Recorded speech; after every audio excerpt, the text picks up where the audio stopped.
Become a tradition, and today it's the Boston Celtics who invade the New York Knicks. And hello again, everyone. I'm Dick Stockton, and all of us at CBS wish you all Merry Christmas and Happy New Year. The Atlantic Division standings show the Boston Celtics and the New York Knicks are virtually at opposite ends of the spectrum in the NBA, and the Celtics have the second best record in the league. And so as we wish you happy holidays, Tommy Heinsohn, and of course Pat O'Brien is also with us.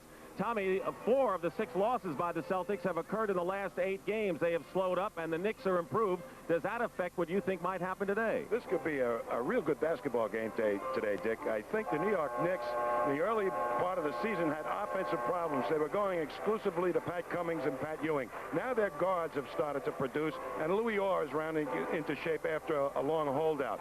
The Celtics have been having trouble with their bench contribution. It's forced their starters to play more minutes, and as a consequence, they've gotten tired. They're not running quite as well. What's a key to the game that we can look for?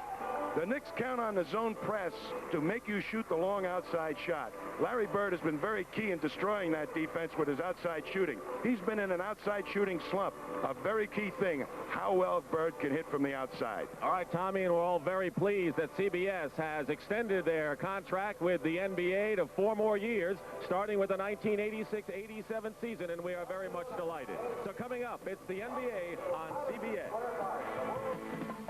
The NBA on CBS. Today's game from Madison Square Garden is sponsored by light beer from Miller. Everything you've always wanted in a beer and less. Air Jordan. Basketball by Nike.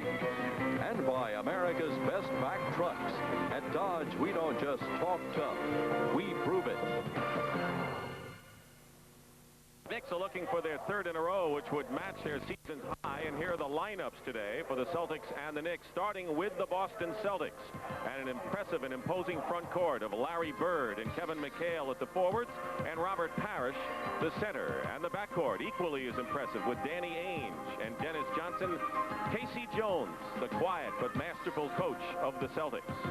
For the New York Knickerbockers, injuries have affected them. Pat Cummings has had a solid year. Louis Orr, Tommy mentioned, and of course Patrick Ewing, the rookie, in the middle. And in the backcourt for the Knicks, Rory Sparrow and Trent Tucker, and Hubie Brown trying to find the right combination for the New York Knicks. The officials for this game, Wally Rooney and Jim Capers. So the Celtics trying to get straightened out. No question, Tommy, what they want to do with those 3 redwood trees up front, and of course Ewing defending against them. They've got multiple low post players, Dick, that they try to capitalize on the weakest defender of the opponent, and all of them can produce inside. Parrish, McHale, and Bird. The Celtics have lost their last 3 games on the road, but they win the tip. Season series 2-0 in favor of Boston. Tucker is on Ainge. There's Larry Bird trying to get underway. Misses his first shot. The Knicks on a rebound will kind of slow it down, but this game may pick up its pace because most teams beating the Celtics find the best thing to do is run. Orr runs Bird into a screen and helps out on Patrick Ewing, and that's the kind of helping defense that Larry Bird's been known for. Sparrow is on Dennis Johnson.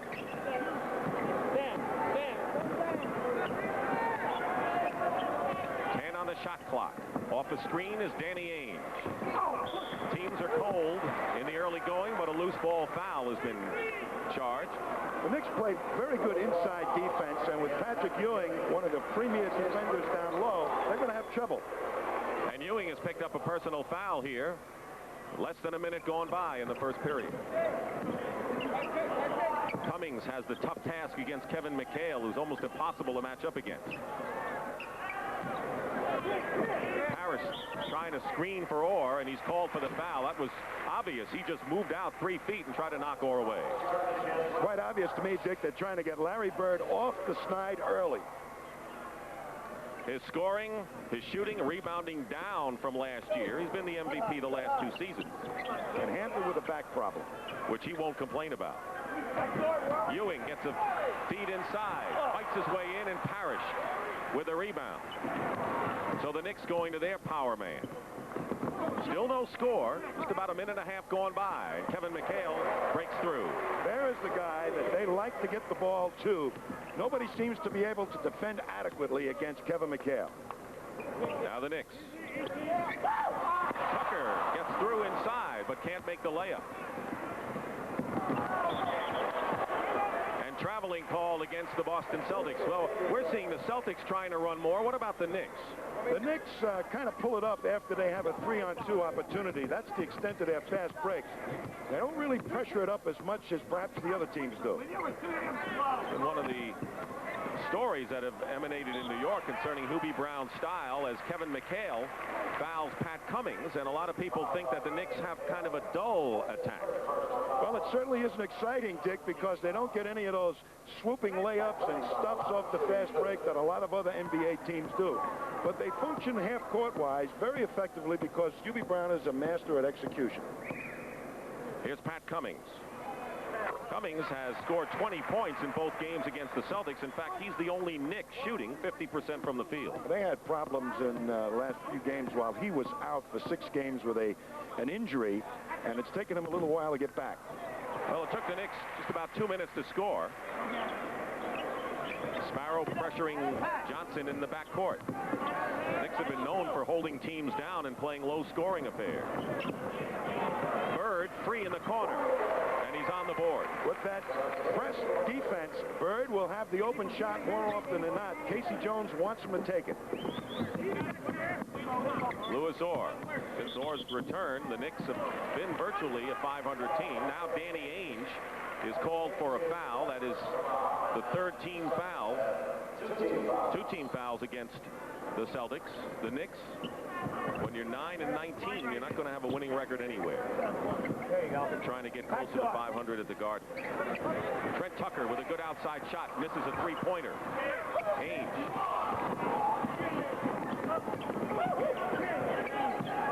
Orr with a tough assignment against Larry Bird.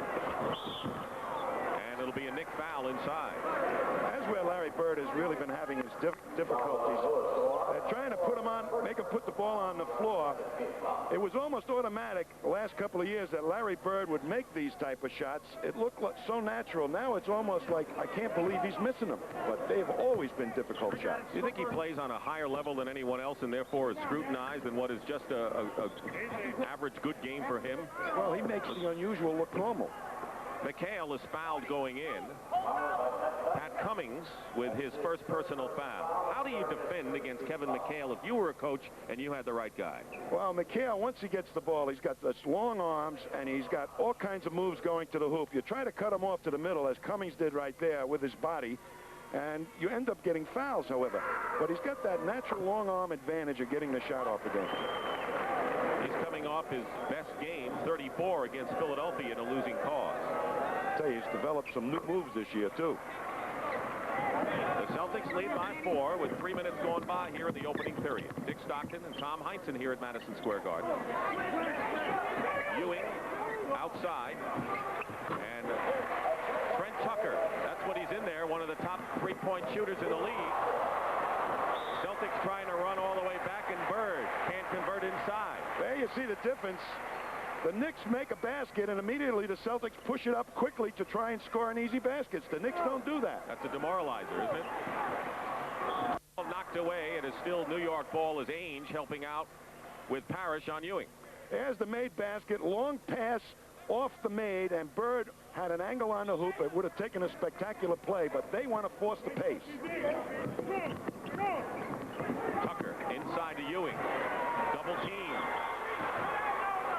They're going to call a 3-second violation against the Knicks. So obviously the Celtics are going to at least double team and maybe even triple team Patrick Ewing today. Most teams are now. They know he's an offensive force, but what I'm seeing already is better positioning by Patrick Ewing than he did in the first game we telecast.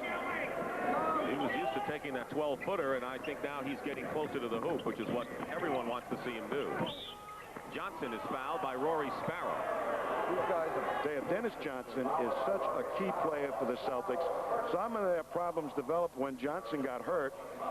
and hurt his wrist. They thought he was going to be out for about 10 weeks, and somehow they got the cure from Lewis for him, and he's back in the lineup. In many ways, he's the barometer of this club, even with that great front line.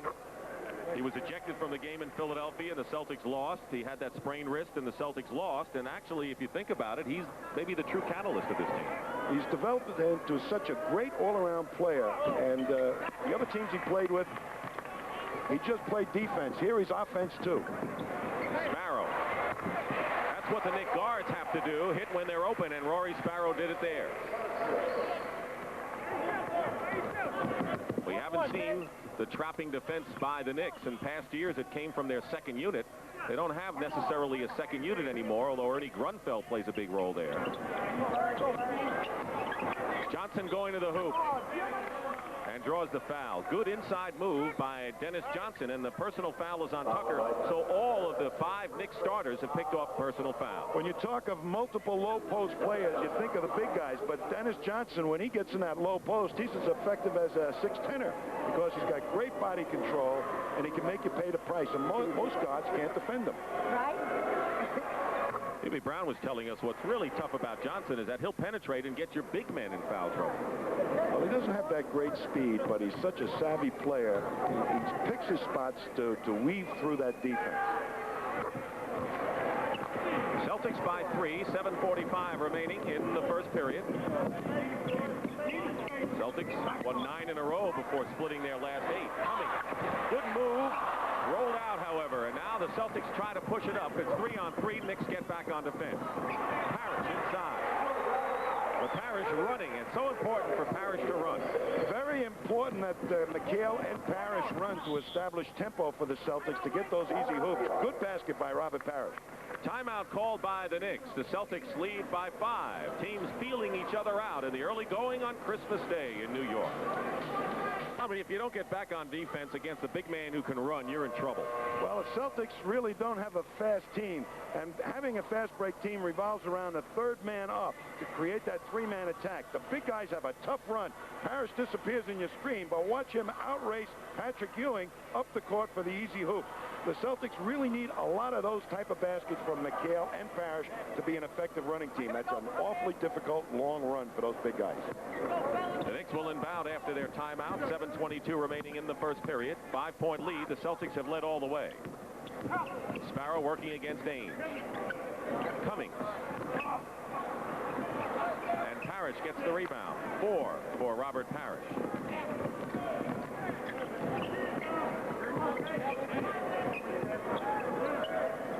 No one's setting up inside now, and now Parrish gets set on the weak side. Double team on Bird. Open man is Johnson. Ainge. Good pass by Dennis Johnson.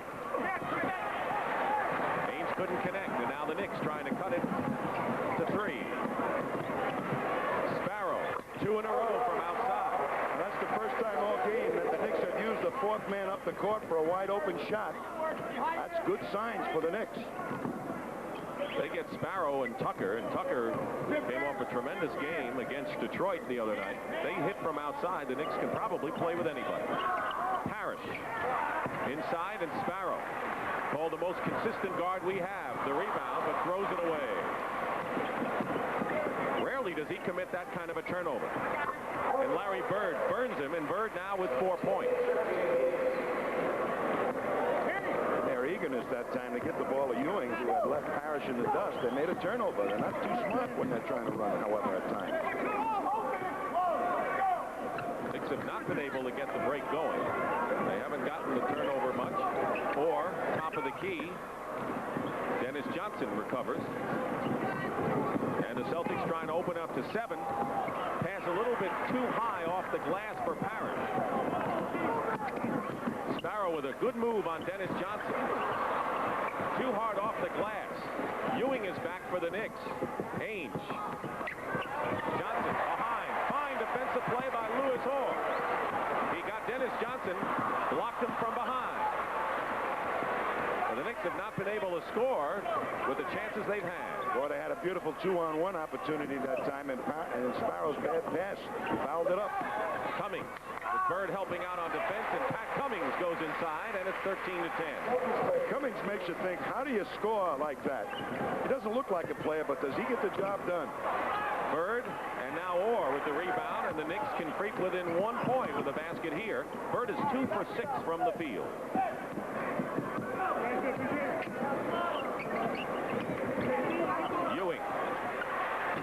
Ewing did a lot of that early in the season, and I guess it doesn't hurt a big man to be able to hit that kind of a shot. You have to be able to hit that outside shot. Here's Louis Orr's block from behind. Great defensive play, and this is the type of play that Orr is noted for, hustling defense more than anything else, but he can score too. Now you know why Orr has made the Knicks practically a 500 club since his return.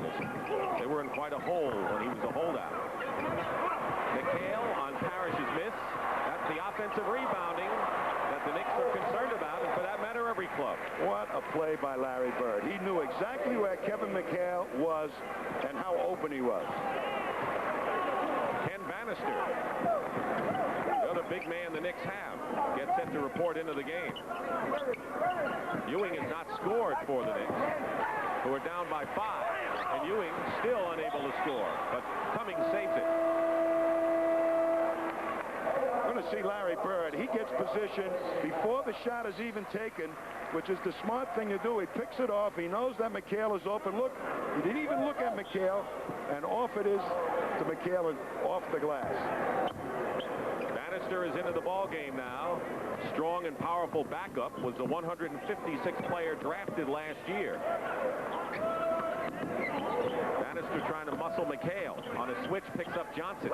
Sparrow back on him.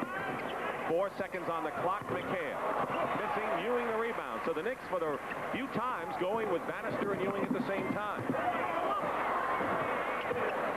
Bannister almost lost it. Ewing beats Tucker. And no baskets is Wally Rooney. Traveling called against Trent Tucker. But what a pass by Pat Ewing. He can do it all. That's why the coaches and NBA people were tremendously happy when he ended up with the Knicks, because he's going to excite you with plays like this. There's the little walk. Darrell Walker has checked into the game for the Knicks. He's been bothered by a bad back. We have a New York foul on Louis Orr, his second personal foul, and the Knicks are into the penalties. Orr is not pleased with that, and here's Ernie Grunfeld, 9-year veteran, who replaces Orr. This unit more than likely will start that zone pressing defense to try and take the Celtics out of their normal inside game. They'll cover that up. They'll force you to take the outside shot. Grunfeld is excellent at running that press defense. Larry Bird is second in the NBA in free throw percentage. He's been to the line by far more than anyone else in the league. I'll tell you, he had a back problem developed running the golf course this summer, trying to stay in shape, and it bothered him right from then to now. Biggest lead right now, 7 points for the Celtics, winding down to 3 minutes to go in the first period. Walker driving in. Ewing didn't have control, but he makes the basket, and the first points of the game for Patrick Ewing. Yeah, Ewing has been getting some easy shots in there. I don't know how long Walker will be in there. He's got a consecutive game streak going, and that's what the Knicks want to keep going. An illegal defense called against the Knicks. Illegal defense. Timeout called by the Celtics, and we'll be back. Biggest impact so far in the NBA. McDaniel of Seattle, Malone of Utah, and of course Patrick Ewing, who Hubie Brown said is maybe one of the most coachable people he's ever met.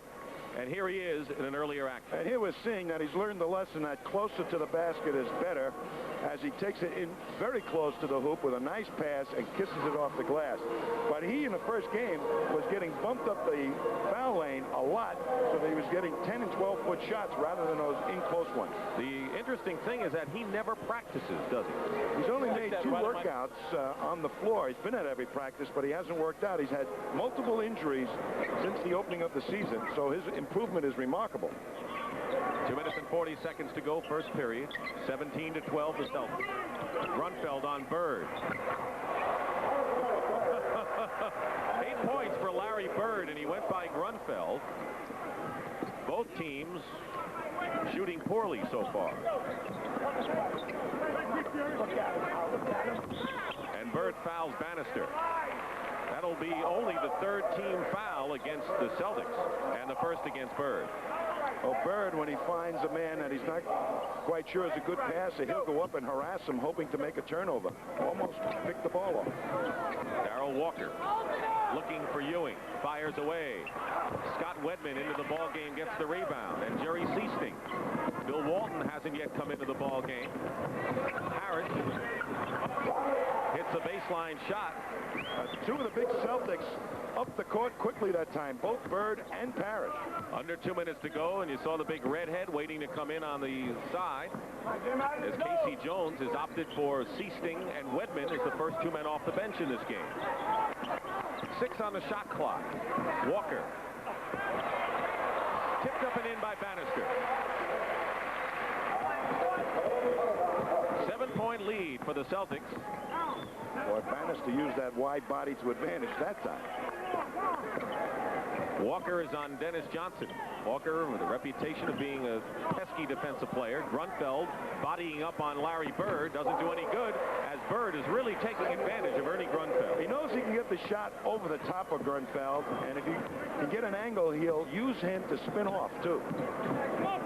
Sparrow guarded by Seasting. He's one of the new faces. Turnaround by Bannister. Parrish clears the rebound with 1 minute to go in the first period, and now the Celtics will try to open up an 11-point lead. Wedman outside throws up an air ball. He's been struggling, and of course the Celtics need that instant offense from him. Here's Darrell Walker on the double team. It gets pitched out, and Walker will take it strong to the hoop. That's a real strong part of his game, and Bannister out-muscles Wedman for the offensive tip. Gerald Wilkins, who was the second-round draft pick, and the man the Knicks say are the fastest player they have from end line to end line, has come in along with James Bailey as Patrick Ewing sits down. Walker was playing at the quick forward spot. He was really out of position that first game we did. Dennis Johnson. And Walker did quite a defensive job on Johnson. There's Patrick Ewing, who has 2 points and 3 rebounds as we have 38 seconds to go in the first period. Here's a guy I have the ultimate respect for, Casey Jones, the quiet coach. Doesn't say much, but it gets results, and the players obviously love playing for him. He relates well to the players, has private talks with them, doesn't yell at them. That's what they sell. Dennis Johnson. He's really being bothered by Walker's defense. Throws up an off-balance shot. And the Knicks get the rebound with 26 seconds, 20 on the shot clock. Trailing by 9. Off the screen, Gerald Wilkins. And Bird the rebound. Knicks cannot afford to miss outside shots because you know most teams pack it in against their big men. Celtics playing for the last shot. 7 seconds. Bird, pick and roll. Misses, and the buzzer sounds. That's the end of the first period. The Knicks scored only 6 points in the last 6 minutes of the period. And now you see why they're the lowest scoring team in many years in the NBA.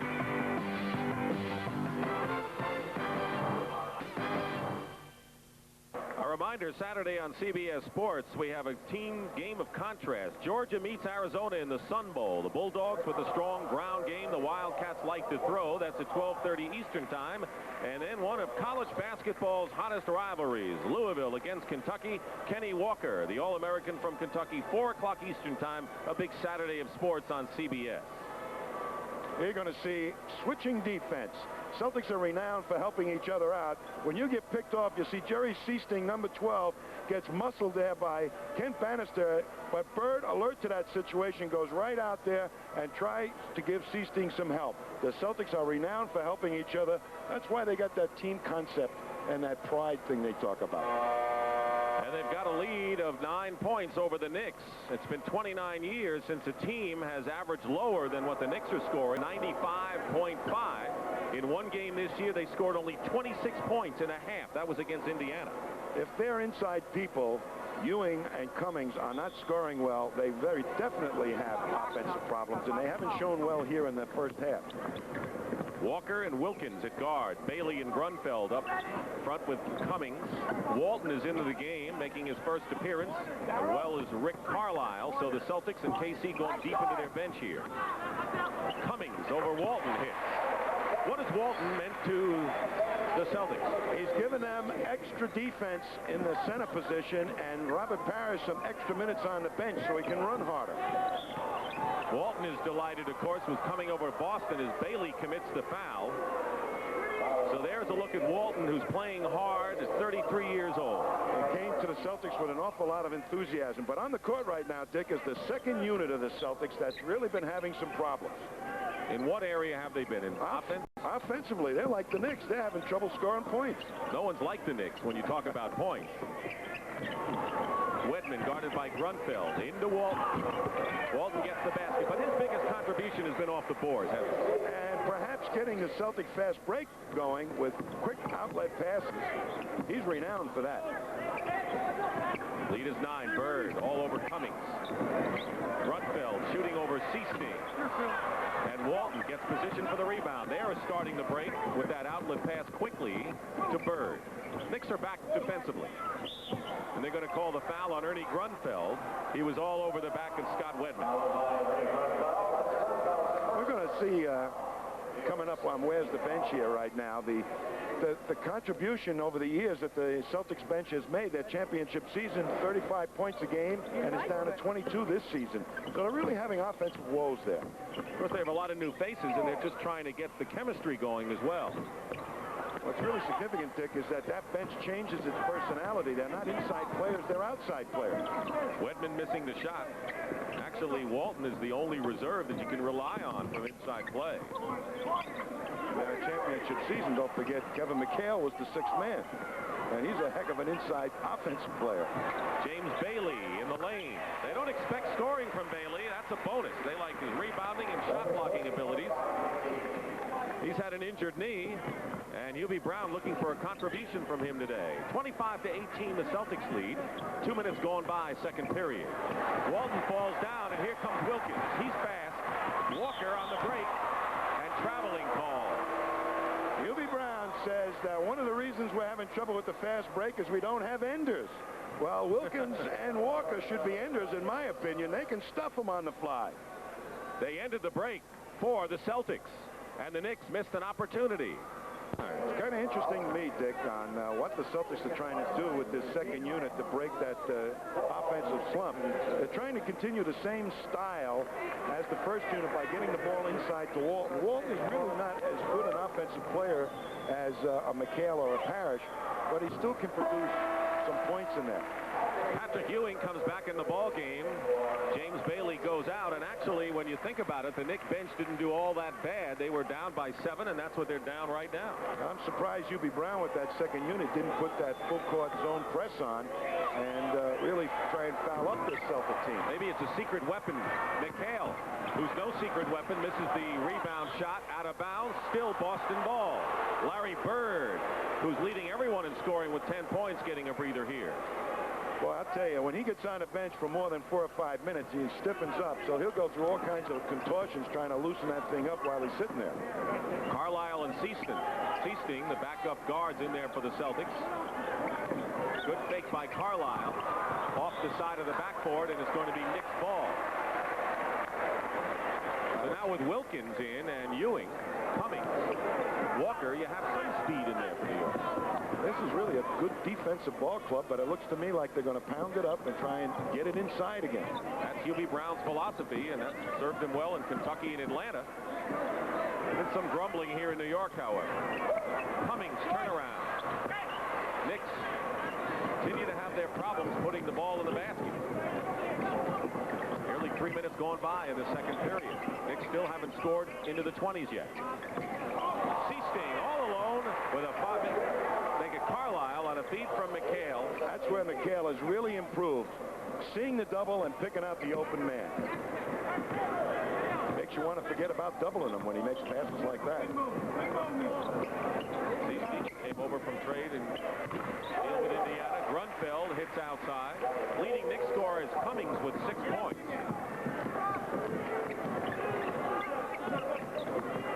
McHale. Baseline missing. Cummings a rebound. The Celtics starting front line has as many points as the Knicks have. They tried the alley-oop to Ewing. It doesn't work, but Walker winds up with the ball. That was a bullet pass. It almost broke the glass. Walker has a 3-inch height advantage on Seasting. Gerald Wilkins penetrating. Walker, he's having a horrendous year shooting. 38% shooter from outside and not that much better from the free throw line.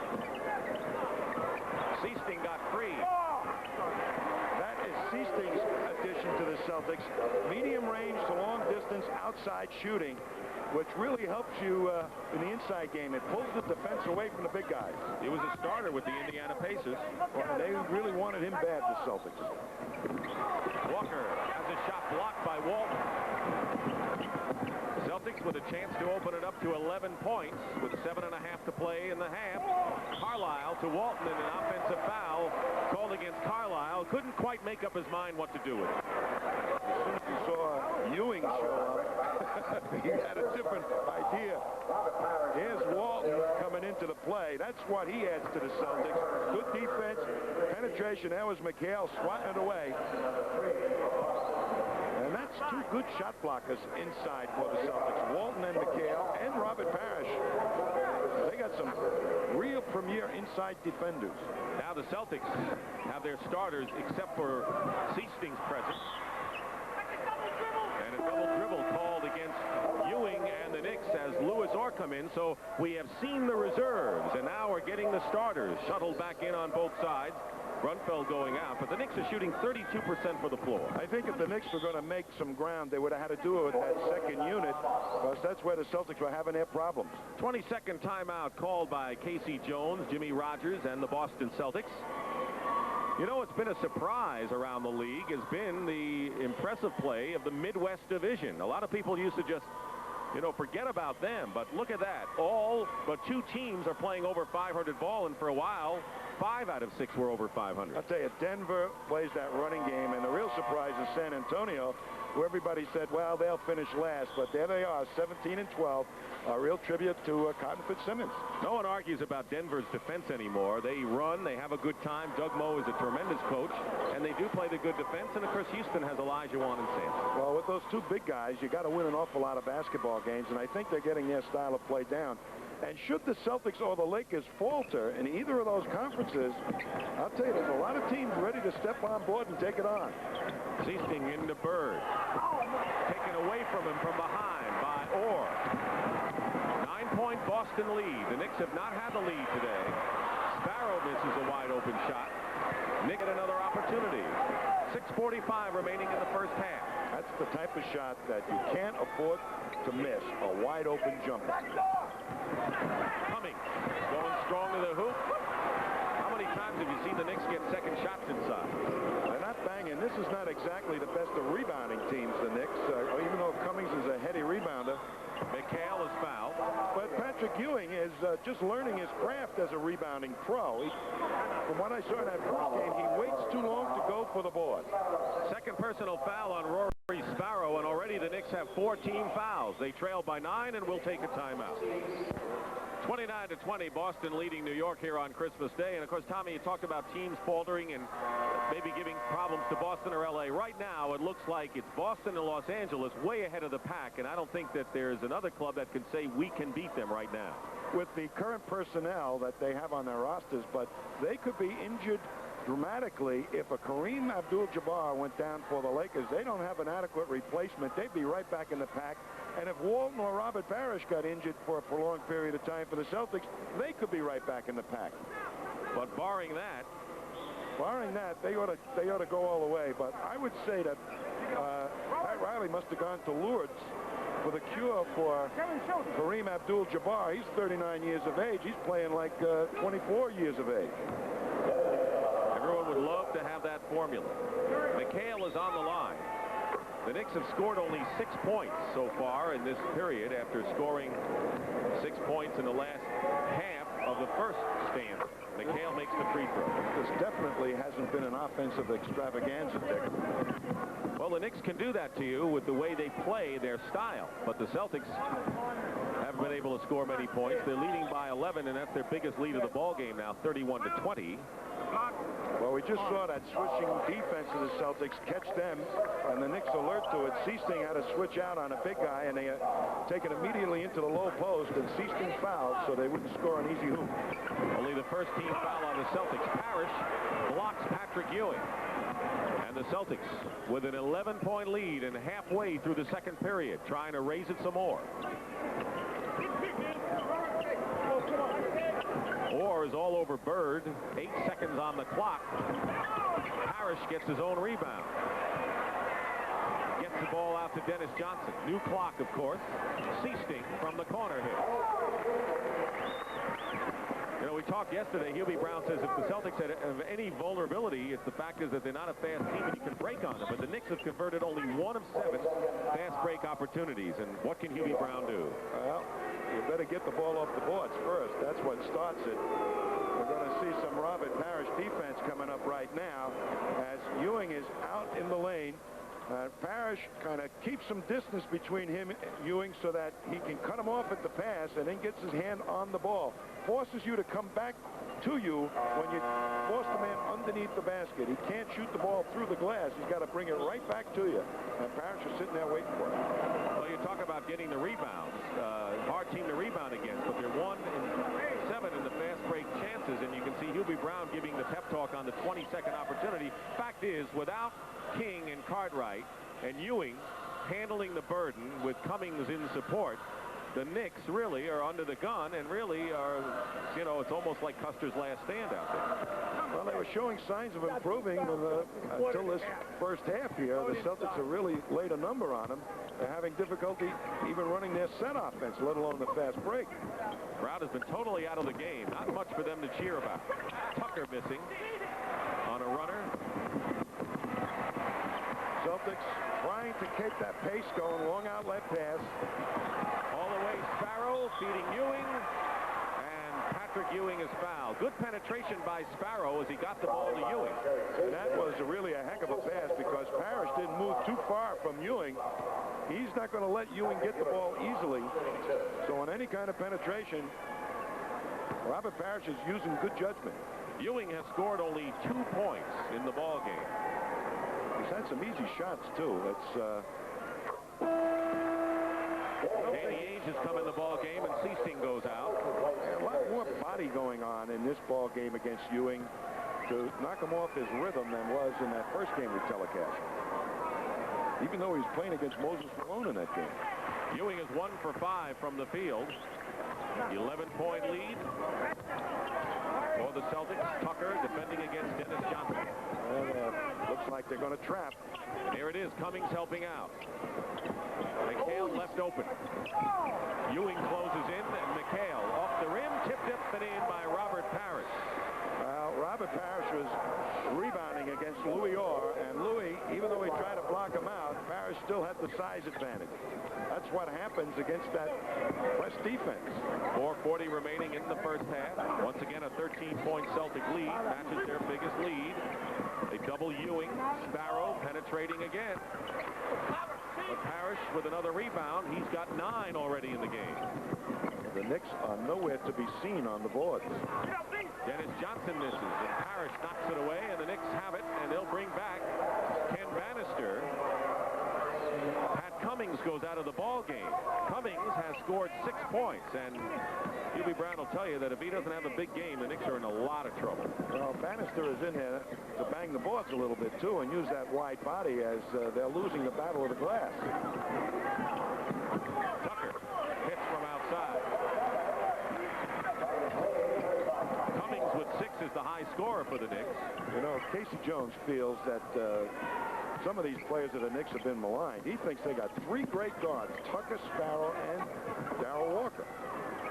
Parrish in the lane. Of course, I don't know of any coach that ever did not play up the opposition. McHale missing. Bannister the rebound with 3:40 to go. Knicks will try to cut it under 10 with a basket here. Ewing. Good touch there for Patrick Ewing, who has 6 in the game.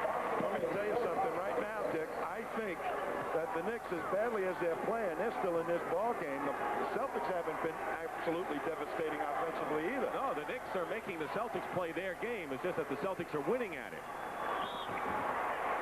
Bird found Parrish, and somebody found Parrish for the foul. Trent Tucker, second personal foul. Knicks have been in the penalty, and so Robert Parrish will go to the line. I'll tell you, Bird is so smart. As soon as you turn your head on defense and don't know where the ball is, the ball will go right by your ear. That's what he did to get the ball to Parrish. And in front court scoring, the Celtics have outscored the Knicks now 27-18.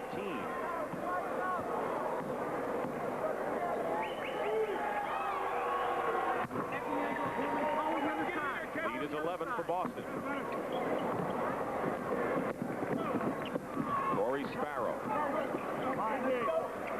Ewing given some room by Parrish outside. 9 on the clock. Tucker short, long range, out of bounds. And it's Celtics ball, and we'll have a timeout. Boston in control. The Knicks have scored just 26 points in this ball game with 2:54 remaining in the half. Minutes remaining in the second period, and for a look at what's coming up at the half, here's Pat O'Brien. Coming up, our special Christmas Day at the half, a present for you Bernard King fans. You'll see the first pictures of his rehabilitation from knee surgery. We'll tackle the rumor mill. Is Ralph Sampson leaving Houston? And what would Christmas Day be without our Christmas poem? All that and more coming up at the half. And there's Bernard King, and it was a year ago on Christmas Day that King had a sensational game. He scored 60 points against the Nets. The Nets, however, won the game. What about the job Dave Wall is doing with the Nets this year? Boy, they've been absolutely fantastic, and I tell you, he's making an imprint on that team. He gave a little static to Otis Bird's song and to Michael Richardson. I'll tell you, he's around. Bird missing, but the Celtics clawing for the rebound. Alley-oop to Ewing. That woke the crowd up. 2.5 to play. Bird missing. And now the Knicks with an opportunity to get something going before the end of this first half. You know, this game is like a schoolyard basketball game played at nighttime with the lights out. They're going to count the basket. Goaltending called against the Celtics. Louis Orr will get credit for the basket. And now it's a 37-30 game. And as you pointed out, Tommy, like they're playing this game in molasses. It's like the Knicks are hypnotizing the Celtics, who had the lead, but now it's 7. Well, sometimes when you play against a better opponent, you play better. Basket will count, and a foul in addition. When you play against a lesser opponent, you play to that level, and coaches are very aware of that. But here you're going to see the potential of what the Knicks can possibly do with a Patrick Ewing. He's got great speed, and when he gets up the court, he makes a heck of a target. That got the crowd going. Little excitement, and that's what the fans expected from Patrick Ewing. Meanwhile, following the goaltending call against Bannister, McHale makes good on a three-point play, and it's 40-30 in favor of the Celtics with 2 minutes to go in the half. Bannister. The animal, as he's called. Short.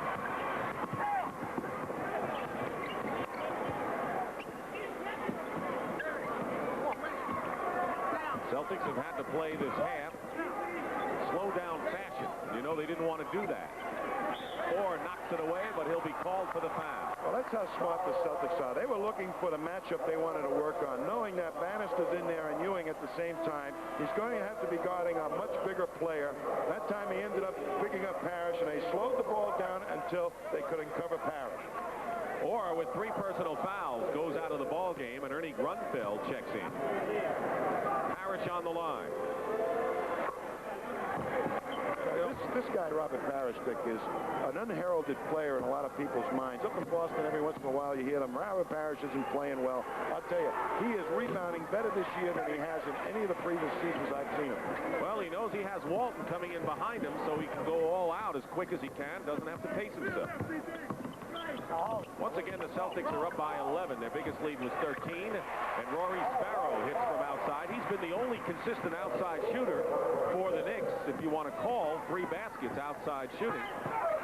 McHale, turnaround, traveling call against McHale. You know, you made a point about Parrish. A lot of people forget that he went in the playoffs last year against Cleveland and all those bangers, and then Lane Beer, Moses Malone, and Kareem. That's a tall order. I tell you, and a lot of rest did he get during that series, any of those series. Knicks had an inside shot they couldn't convert. Under a minute to play in the first half. Three-point attempt by Larry Bird. He'll always hit that three-pointer in crunch time, and of course, with less than a minute to go in the half, he gives the Celtics a 12-point lead. He likes to take the shots that can break your spirit. Coming back short is Brent Tucker. Parrish the rebound. Parrish has 10 rebounds in the game. McHale against Bannister inside. Ewing with the block. Helping out, and a good play by Patrick. But that's what the Celtics try and do. Quick post-ups. 26 seconds to go, and a foul away from the ball against the Celtics, and that will be their 15th foul, and the Knicks will shoot. That's Larry Bird's second personal. That's their first foul in the last 2 minutes and 14th foul. Next one will put him in the penalty. Ewing elbows Bird, and Bird just stares at him. He gave it the Stanislavski defense. Method acting there, Dick.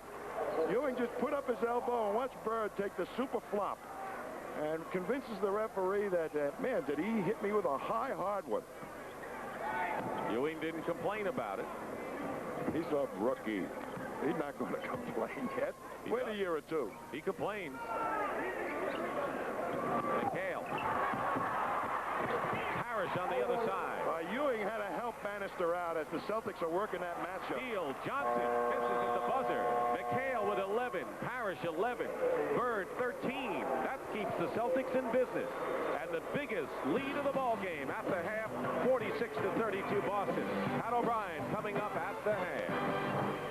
Our score at the half, Boston leads the New York Knicks 46-32. And hi again, everybody. I'm Pat O'Brien. Once again, welcome to At the Half, a Christmas edition today. And our presents to you today come in form of answers. Will Ralph Sampson be traded? Will Mark Aguirre and Dick Motta wish each other Merry Christmas? But the biggest question, I guess, around here, certainly in this city, has surrounded Bernard King. It was exactly 1 year ago today, as Dick Stockton pointed out, that Bernard scored 60 points in one game. He was at the height of his career. You might say that Bernard King was in a dream world, but it turned into a nightmare. For me to score 60 points in a ball game was something I didn't believe I did. It was an incredible feeling I had that night. And to be doing it in New York City, the city where I grew up, was very, very special. Just 3 months after that great night in a play against Kansas City under the basket, Bernard King's knee gave out. It seemed the dream was over. It was a very serious injury. Essentially what happened to Bernard is that his foot went out and it caused him to hyperextend like that. He tore this ligament, the anterior cruciate ligament. Very few, if any, professional basketball player has ever returned to his previous level of performance with a tear of this ligament. The moment that that injury occurred, I knew how severe it was. Women that have had this same injury and that have given birth to a child have said that the pain is more intense than it is to give birth to a child. You can't take painkillers or aspirins for it. All you can do is scream very loud. Push. This is what Bernard King has been doing for the past 9 months. A torturous rehabilitation program, spending most of his waking hours tending to that knee.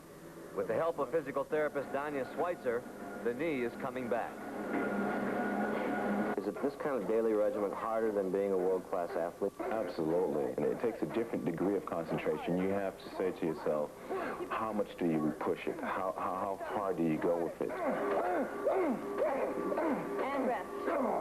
I always try to push him one step further than he can go. But I don't really have to push that hard because he has his own push. He drives himself.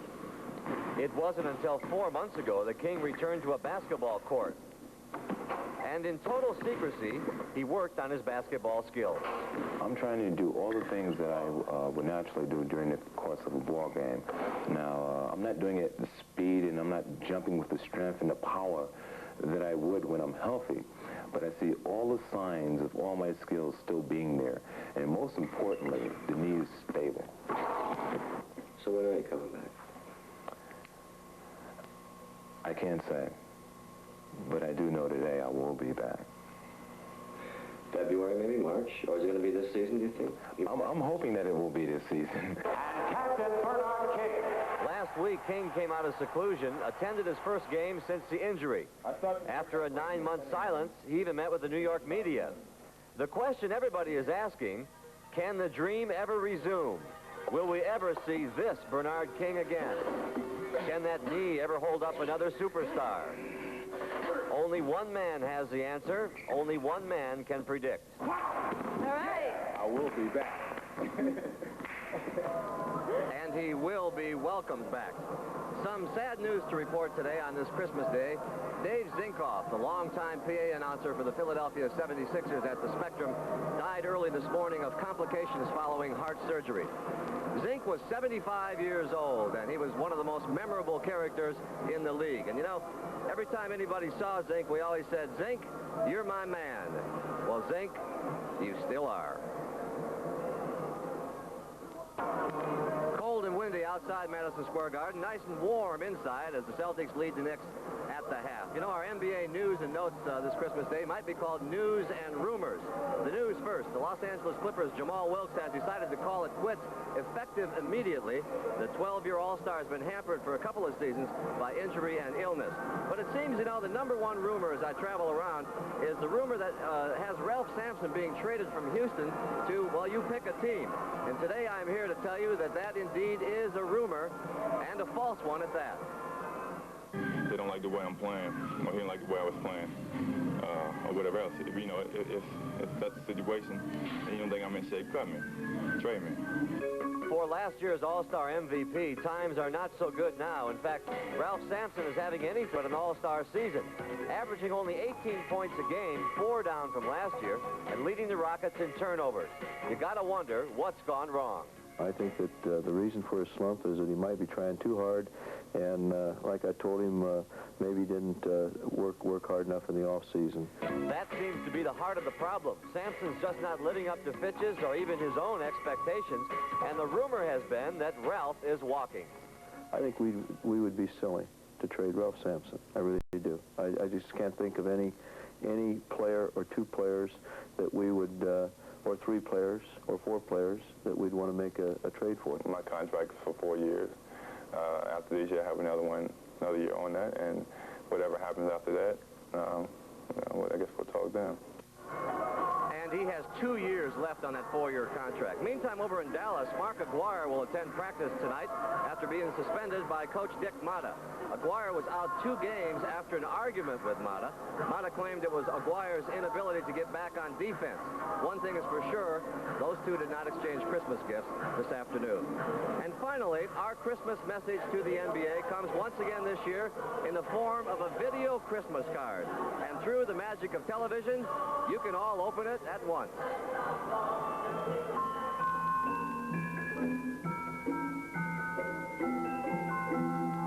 Twas Christmas Day and all through the land, only 4 teams were playing this game so grand. Bird and McHale were doing their thing. Hubie wrote Santa, send Bernard King. Presents were wrapped and sent from the pole. One was a yardstick for Big Minute Bowl. Santa this year couldn't do it alone, so he called on the mailman, that's Karl Malone. The Lakers didn't ask, so full is their pot. Christmas came early with this Lucas shot. And how about 2 players who bring us magic? One is named Irvin, the other Dominique. On Galushkov, Isaiah, free and short. And on Sacramento, they're enjoying this sport. For the coaches, and oh, how there's pressure out there on Nelson's ejections and Pat Riley's hair. For Ewing, who sometimes is a one-man team, and how many more years will you play Kareem?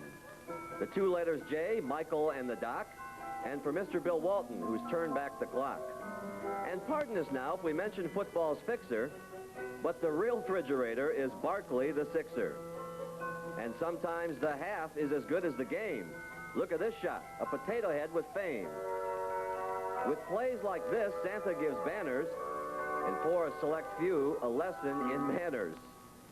Rookies Mullen and the X-Man, the things they do.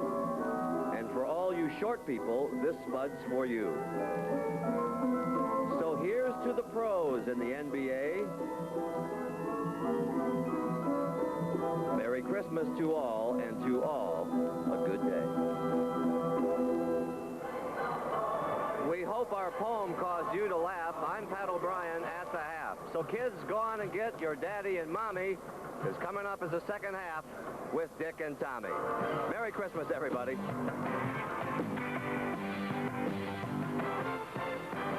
Burton, basketball by Nike and by Renault Jeep, official vehicles of the NBA. Well, the New York Knicks cut the Celtic lead to 7 with 2:18 remaining in the first half, and then the Celtics woke up and doubled their lead the rest of the way, and now they have their biggest lead of the game, 46-32. And Tommy, it looks like the Celtics woke up, but they're not shooting very well, and it looks like they're playing the Knick game, but are successful at it. I think what the Celtics are doing is making their inside game work, even though they're not shooting well, whereas the Knicks are having extreme difficulty with Pat Cummings and Patrick Ewing scoring inside. Even though they've had a lot of easy chances, they're not hitting their shots. That's their main offense, and they're not being good with it. Tommy, let's take a look at the key statistics of this game. And, of course, everyone knows Boston's front court is awesome, but not to this degree. 35 and 21 rebounds to 16 and 11, totally outplaying New York there. Well, the rebound department is the key factor, and we're going to see a little bit later on something that's important. But in the free throw department, Dick, that 17-4 advantage means that the Celtics are really taking it to the hoop, and the Knicks are not.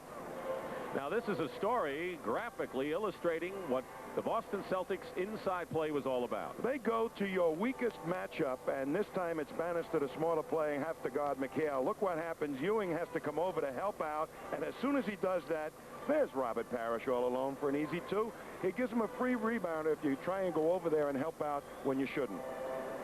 Okay. So that's the score, 46-32. By the way, the Knick guards, who must shoot from outside when Boston defends inside, are 5 for 19. So they're not getting the job done. Meanwhile, our next broadcast, the NBA on CBS, will be January 19th, Sunday at noon, when the Lakers go against the Detroit Pistons. Magic Johnson coming back to his home state of Michigan. Isaiah Thomas, always an exciting game because those clubs play that fast break end-to-end style, Lakers and Pistons. And, of course, as we mentioned at the top of our broadcast, all of us at CBS are delighted that we will be with the NBA. Extended our contract for 4 more years, beginning 1986-87 season. And we couldn't be happier. And, of course, that means exclusive coverage of the NBA World Championship Series. Leading scorers so far are Larry Bird and Patrick Ewing. Interesting that Kevin McHale is only 3 for 11 from the field. He always seems to have some difficulties against the Knicks, and I don't think justifiably. He just has bad games. Certain teams you just don't do well against, and it looks like he has problems with the Knicks. The Celtics are shooting 36%, well down on what they're used to. Knicks are 35%. The Knicks, in order to get back in this ball game, Dick, I think really have to get out there and get aggressive on the defense, press, take away the inside game of the Celtics, make them go to the outside shots. Tucker misses the shot. Now the Knick guards are 5 for 20, and Parrish at the other end burns them. So nothing has changed in the first foray up and down the court. And that was not a nice thing to see at all. Coming out of the locker room, nobody hustling back to get Robert Parrish. Come on, Knicks. Did you play for the... No, I know it. Oh, you just come out of the locker room, you let a guy go up on an uncontested layup? Some officials, some coaches would call timeout immediately if they saw that. And, you know, Hubie wants to see if the Knicks can settle down. They're down 48-32, 16-point lead, biggest of the game. McHale, Cummings knocks it away. Good move by McHale. Cummings overplayed, and then McHale burned him going inside. And he beat the double team alertly, too, on that play. And now Hubie Brown encouraging his team. This is what a coach has to do, when to yell, when to have the velvet glove. Particularly with a young ball club like this is, but here it comes inside. They're taking advantage of Cummings. He makes a wild gamble to try and make the steal because he knows he's a dead duck if he doesn't. And there's McHale on the catch, moving strong to the hoop. You know, when you're playing with a team like this, a young team, a Patrick Ewing, you can't go get all upset. You have to wait till they grow into their roles with this ball club. And they know they really don't have all the parts yet to be a successful basketball team. And, of course, King and Cartwright are hurt. That's really the story of the New York Knicks. 50-32, a big lead. Ewing misses. And a lot of green shirts are there, not allowing the Knicks to get second shots. I'll tell you, aggressive Trent Tucker, though, was on the boards banging from the guard spot. That showed me something. McHale, Bird, and Parrish all with 13 points in the ball game. That's 7 more than the Knicks have all together. Ewing, the rebound on Bird's miss, and Parrish prevented him from getting the outlet pass, and the Knicks then turn it over. He's a happy man. Looks like he's getting a Christmas present here early. We knew one of them would. Less than 2 minutes gone by. 2-point attempt by Bird, missing. Celtics are getting back on defense. Ewing gets tangled up for the moment. Not much for this Madison Square Garden crowd on Christmas Day to cheer about so far. Orr. And Bird gets the rebound. Johnson using McHale as a screen.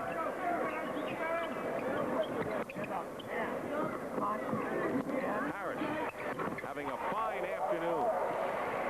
They just did not get to Parrish quick enough with the double team.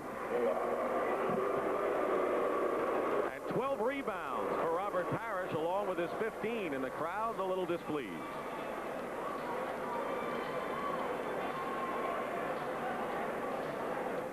Don't forget the NFC Wild Card Playoff is Sunday on CBS Sports. The defending Super Bowl champion 49ers against the New York Giants. Last season and 3 years before that, the Niners eliminated the Giants from the playoffs and went on to win the Super Bowl. But this time the Giants have the home field advantage and their best team in many years.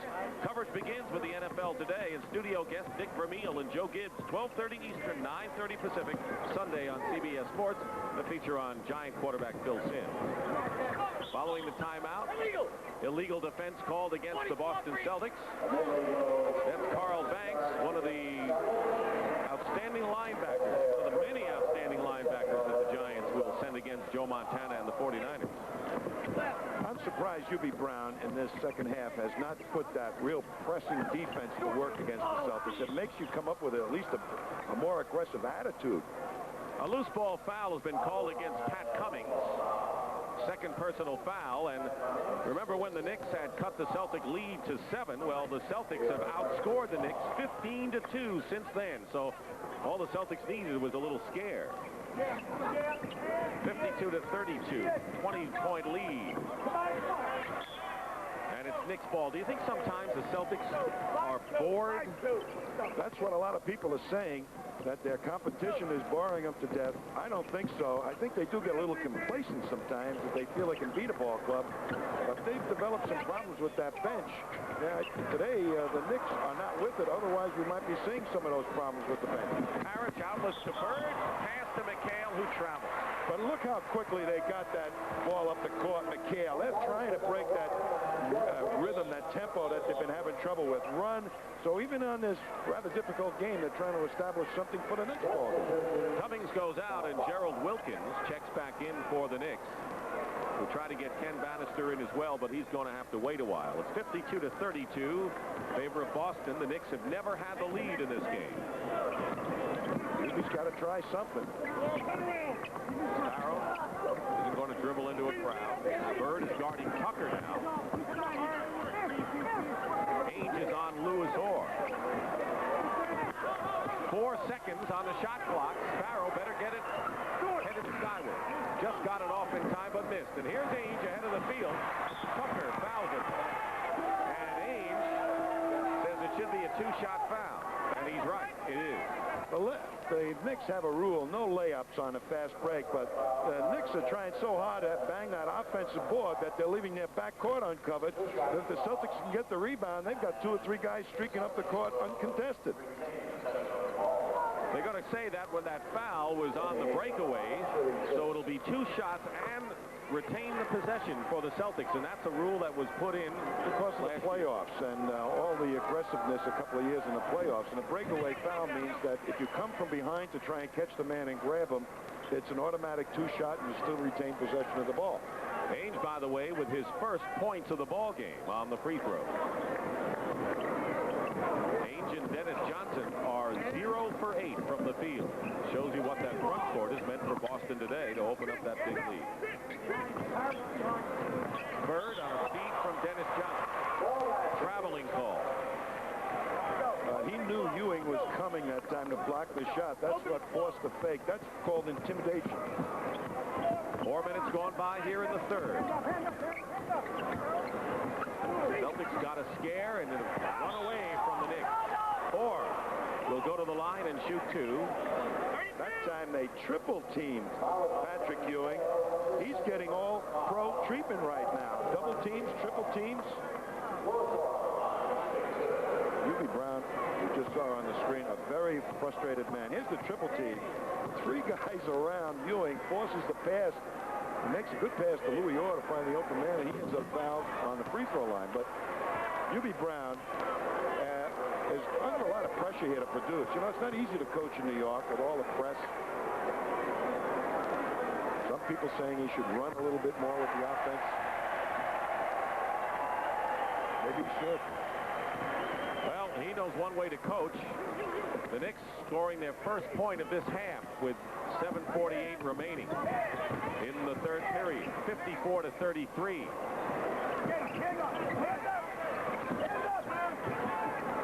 McHale with 2 seconds to Bird. And the basket counts. But they worked that defense. They made them really rotate.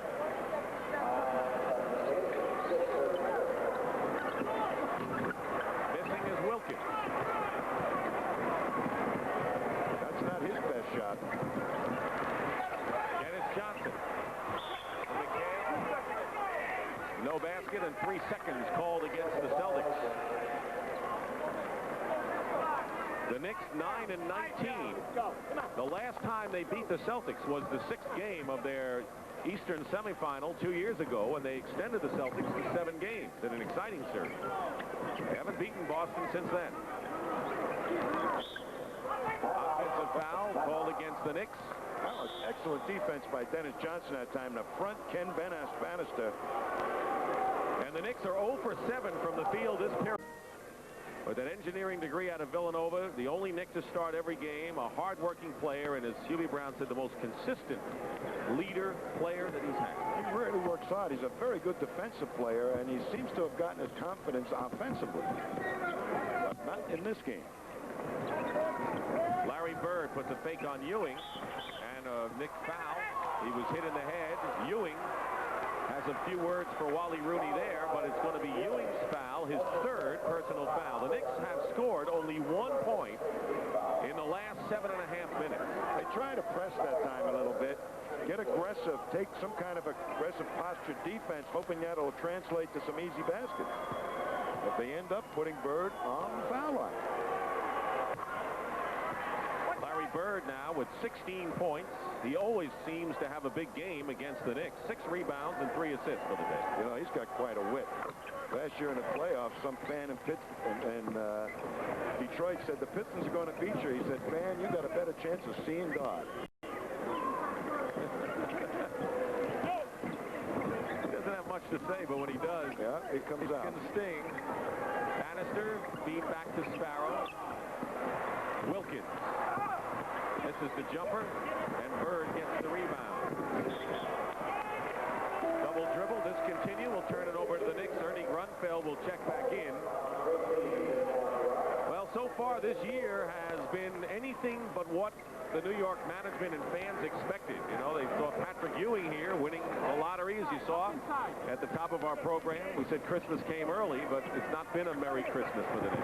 I'll tell you, Dick, if you were going to compare the Knicks to a Christmas present, the Knicks you would open the box, you'd find 1,000 parts, the instructions missing, and every time you put one of the parts together, it would break. Right. The Knicks were 0 for 10 before that basket by Grunfeld. Bannister. I don't know how many times today the Knicks have managed to put 4 points in a row together. That'd be something to check out. This is real offensive problems they're having today. McHale inside. I tell you, Kevin McHale is just missing the easiest of shots. He hits 2 in a row, and now the Celtics want to call a timeout. 58-39. Their lead is not challenged right now. 5:22 to go.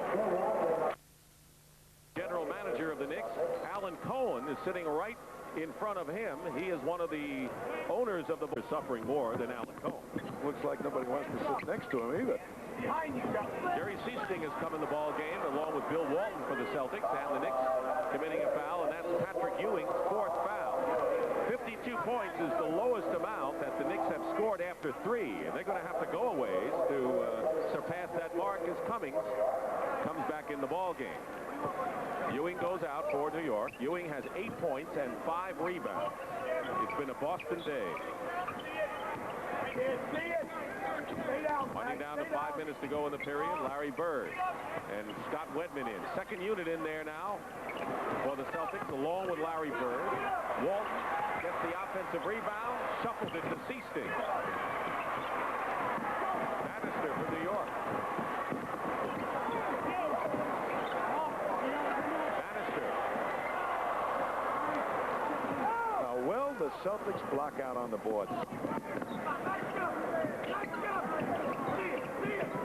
Tough matchup for Pat Cummings to have to guard Larry Bird on this floor right now. It's been a game of tough matchup for the Knicks, period. Bannister's trying to block out Wedman, does a good job, and the Knicks come back with a 3-on-2. Wilkins is fouled, and that's the first glimpse we've seen of a New York Knicks advantage on the break, and you get an idea of the kind of speed that Gerald Wilkins had.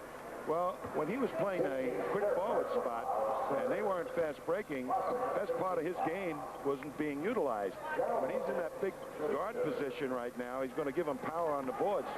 But you could use his speed at the quick forward spot. Younger brother of Dominique Wilkins is having a fantastic year. Jimmy Brown told us all you can do as a coach is get the players to play to their potential with what you have to work with. Well, when you have to count on the very beginning of the season, 2 rookie players in your starting lineup, you're behind the 8 ball to start with. And then with Cummings going down for the 6 games, didn't make it any easier, and the Knicks signing a Louis Orr. So he's really had monumental problems to deal with. Walton inside against Bannister and Cummings. Coming out of it is Sparrow. Without Robert Parrish in there, no fear of going to the hoop. And the Knicks showing some rare flash in this game. 58-43, 15-point lead for the Celtics. 3:45 to go in the 3rd period. Bird. And the Knicks. This unit in there for the Celtics has been the one that's concerning Casey Jones. They have not been productive of late. What does he want him to do? Just hold the fort till the starters come back? Yeah, or pick up the pace of the game to come out with something positive, not necessarily increase the score. And we'll have a foul against the Celtics. Jerry Seasting. The Knicks have scored 10 straight points, and Robert Parrish on the bench for the Celtics has opened things up for the New York Knicks, who had only managed to score 4 points in a row on 3 occasions before this run. Celtics with this group in here now, I think, are trying the fast break. Wilkins going strong against Walton, who gets the rebound and throws it away. Well, you can see how quickly he wanted to get that ball out to get that fast break starting. Unfortunately, nobody was out there for the outlet pass. McHale in the game, as you saw, and the Knicks with 3:10 to go in the period, trying to cut the Celtic lead to 13. Bannister goes strong inside, but goes off the rim. Well, with McHale back in the ball game for Larry Bird, they'll slow it down and perhaps go a little bit more to McHale. Scott Wedman from outside. Bird is the high scorer with 17 points. Casey Jones has experimented several times on how to use this bench that's supposed to have so much promise. He started using them 5 at a time. Now he's back to filtering them in with a couple of the starters. Bannister missed an opportunity. Wedman outside. Sparrow picked up by Seasting. And it's 60-45 with 2:14 to go. Sparrow is in double figures with 10. And the Knicks scoring leader today, as Ewing has 8 points, and he's on the bench right now. Well, Ubi's letting them just play right now, and they're liking it. They're getting some results. Under 2 minutes to go in the third period. Knicks trying to scrap back in this game. Seastick, no good. Cummings, the rebound. Knicks were down by as many as 25. Sparrow drives in. And the crowd is on its feet, and Ewing may not be, but he's along with the applause. 13-point lead. The crowd thought there was a traveling violation, and so did Hubie Brown.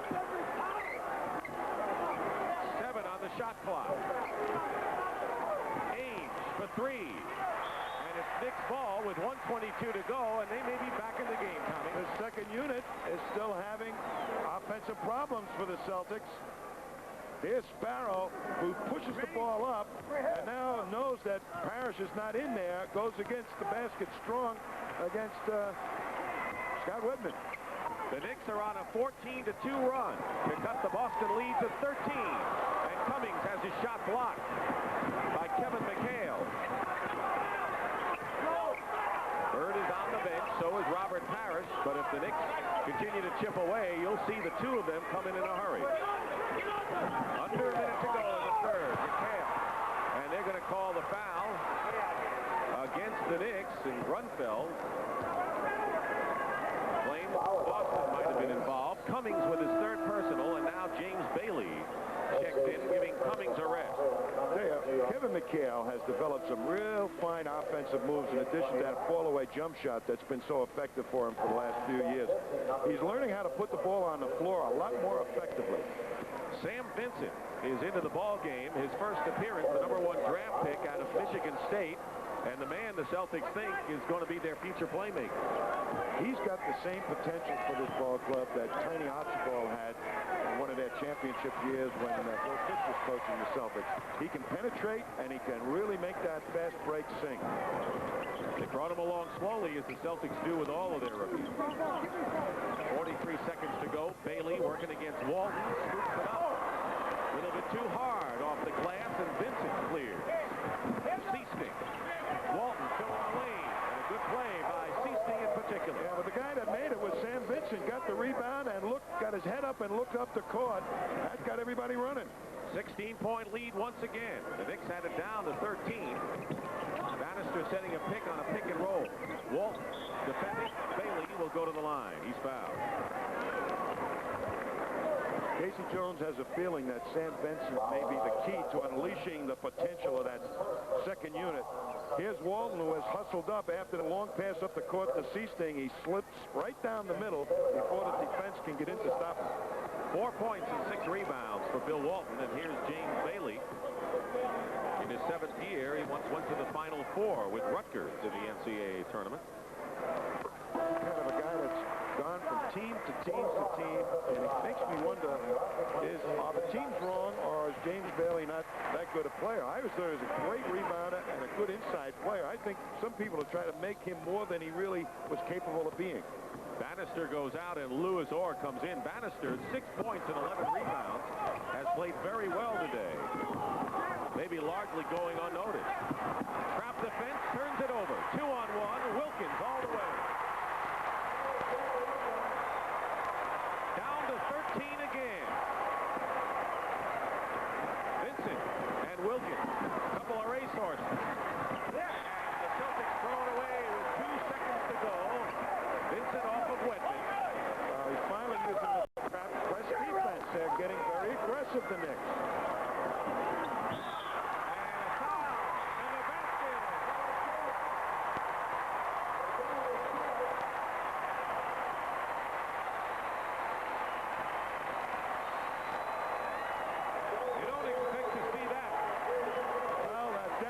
Pattern with the clock running out. I don't think Bailey, once he caught it, if he'd been unmolested, would have been able to really get the shot off. The foul kind of more or less helped him. And there he is. Watch Walton's face. It definitely is not a good Christmas. 1 second to go in the third period. Bailey makes the free throw, and listen to the crowd as as the Knicks have come within 10. That's the end of the third period with the score. Off the ball, and so Casey Jones, not taking any chances, opens the final period with McHale, Parrish, Bird, Johnson, and Sam Vincent in the backcourt. And they're still pressing the Knicks. It's a 10-point game. The question is, can the Knicks continue their surge, or have they run out of gas? Parrish, foul. Casey Jones counted with his smarter ball handlers, Dennis Johnson, who can handle the press, and Larry Bird. That press defense was effective against the smaller Seasting. Well, I'm very interested to see if Sam Vincent can handle it. Foul is on Darrell Walker, and Parrish on the line. Keep in mind that the Knicks did all of that damage to get back to within 10 with Robert Parrish out of the game. Lead is 12, and Parrish has 17. Bird 17. And Ewing, who's only scored 8 points in the ball game, with 4 fouls. Sparrow's the leading scorer. Wilkins hits outside. He's getting an opportunity here, and he has scored 6 points. And has been a spark plug for the Knicks as the trap goes on. Teams don't have a chance to work on this too often, and therefore a lot of times they cough it up. A loose ball foul has been called against Robert Parrish of the Celtics. Right now, the Celtics are going to have to devise an offense to defeat the trap. Here's the trap developed. They fake it, they give it to Bird, and it has to go to the reverse side before the rotation. Now, Parrish is open underneath the basket, but by the mishandle creates just enough time for Bailey to get in and anticipate blocking it. Wilkins trying to use a screen by Orr. Double team now, but goes in with a fine move. Gerald Wilkins.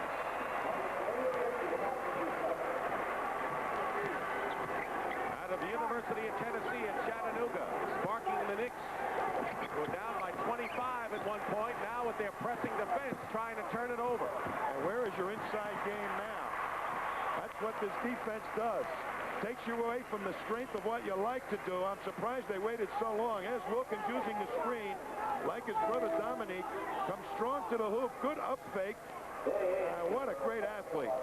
Danny Ainge comes in for Sam Vincent, so no time for rookies as far as Casey Jones is concerned. Not against UB Brown's press. Nearly a minute and a half going by in the fourth period. 65-57. It's an 8-point lead for the Celtics. Dennis Johnson with a fine shot over the hands of Darrell Walker, and that's the first basket of the ball game for DJ, who's 1 for 7. He has been awfully cold. Celtic guards have not exactly been burning the net. Orr working against McHale. The rebound, Bailey. Bailey, and the Knicks bench is perhaps, I would say, outplaying the Celtic bench in this game. Well, this is not the Celtics bench right now. This is the first team. No, but when they were before, they're going to call goaltending against Bailey. I like James Bailey. He's got an aggressive attitude. He comes to play. He'll bang with you. He's put a little life into this Knicks team. But the Knicks bench has been more productive than Boston. That's exactly right, Dick. And that was one of the things. Casey Jones wants his bench to produce more, and they haven't in the last several games. 10-point lead remains that way as Grunfeld misses and Parrish clears. Bird going baseline against Grunfeld. Larry Bird with 19 points. DeBusschere. Still nobody sitting next to him. Timeout called by the Knicks with 9:29 to go. 71-59, and the Celtics know how to go with the spurts and open it up. Aggressive posture, and it translates psychologically to their offense. They're on their toes. Their hits are into the game. When you play that passive defense, that's the way you end up playing offensively. Patrick Ewing is back in the ball game, and you can see what the Knicks bench has done. Ewing has scored 8 points and has 5 rebounds. Larry Bird nearly steals the ball, but it's still New York possession. 9:19 remaining in the fourth period. Boston has to regain domination of the style of play here for the remaining couple of minutes. Ewing triple team and is held. A foul.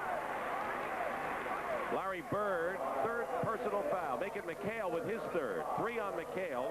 No one is in any real foul trouble with the Celtics. Seasting has 4. Ewing has 4 for the Knicks. Team fouls, Boston 2 and the Knicks 1 here in this final period. That's a chance for the momentum to slip to the Knicks right now. Ewing. Wilkins keeps it alive. Wilkins. He is not reluctant to go to the hoop, and Gerald Wilkins has 10 points now. And here comes the press once again. Grunfeld trying to tie up Parrish. Bird, 3 points from the corner. And the Knicks are off and running. That's where they wanted Bird to shoot from. Ewing. And the long pass down court. McHale. Foul. That's a smart foul, but that's what Boston has to do. But Huey Brown likes what the Knicks are doing here. Here's the ball coming over to Bird, dead in the corner. And watch what they do. They go right at Bird to take away that shot. They know that he can hit that shot, but they want to put him under pressure to shoot it. And away they come with the ball. That's good defense right now. The Celtics at this stage would much prefer to get the ball inside to McHale or Parrish. This defense won't allow it. Grunfeld with the personal foul and the second team foul on New York. Kevin McHale gives the Celtics a 10-point lead again with 8.5 minutes to go. Knicks have converted their last 5 fast break opportunities. And they've got a small 5 in them, which is a testimony to the fast break style. Ewing, though, popped from outside. Patrick has 12, and once again it's down to 8 points. This is the best press team that they have.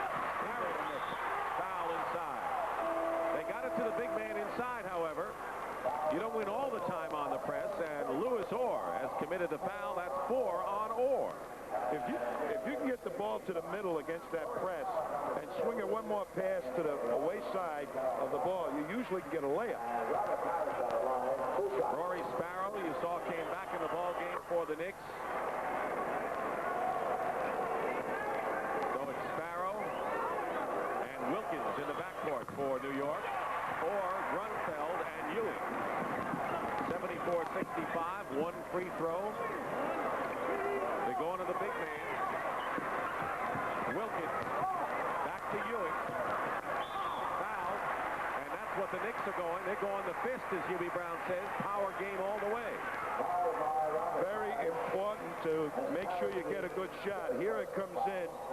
And watch Bird protect the baseline against Ewing to make sure he can't roll that way. They force him back into the middle, but Ewing showing a lot of patience that time to end up getting fouled by McHale. That was Parrish with his foul. That was 3 on Parrish. All right. So Parrish is 3, McHale 3, and Bird has 2 on front line. Psychologically right now, very important for the Celtics to prove to the Knicks that they can beat this press at least twice up the court. Ewing misses both free throws with under 8 minutes remaining. 9-point lead. Parrish with 16 rebounds and a steal by Grunfeld. Here's Wilkins.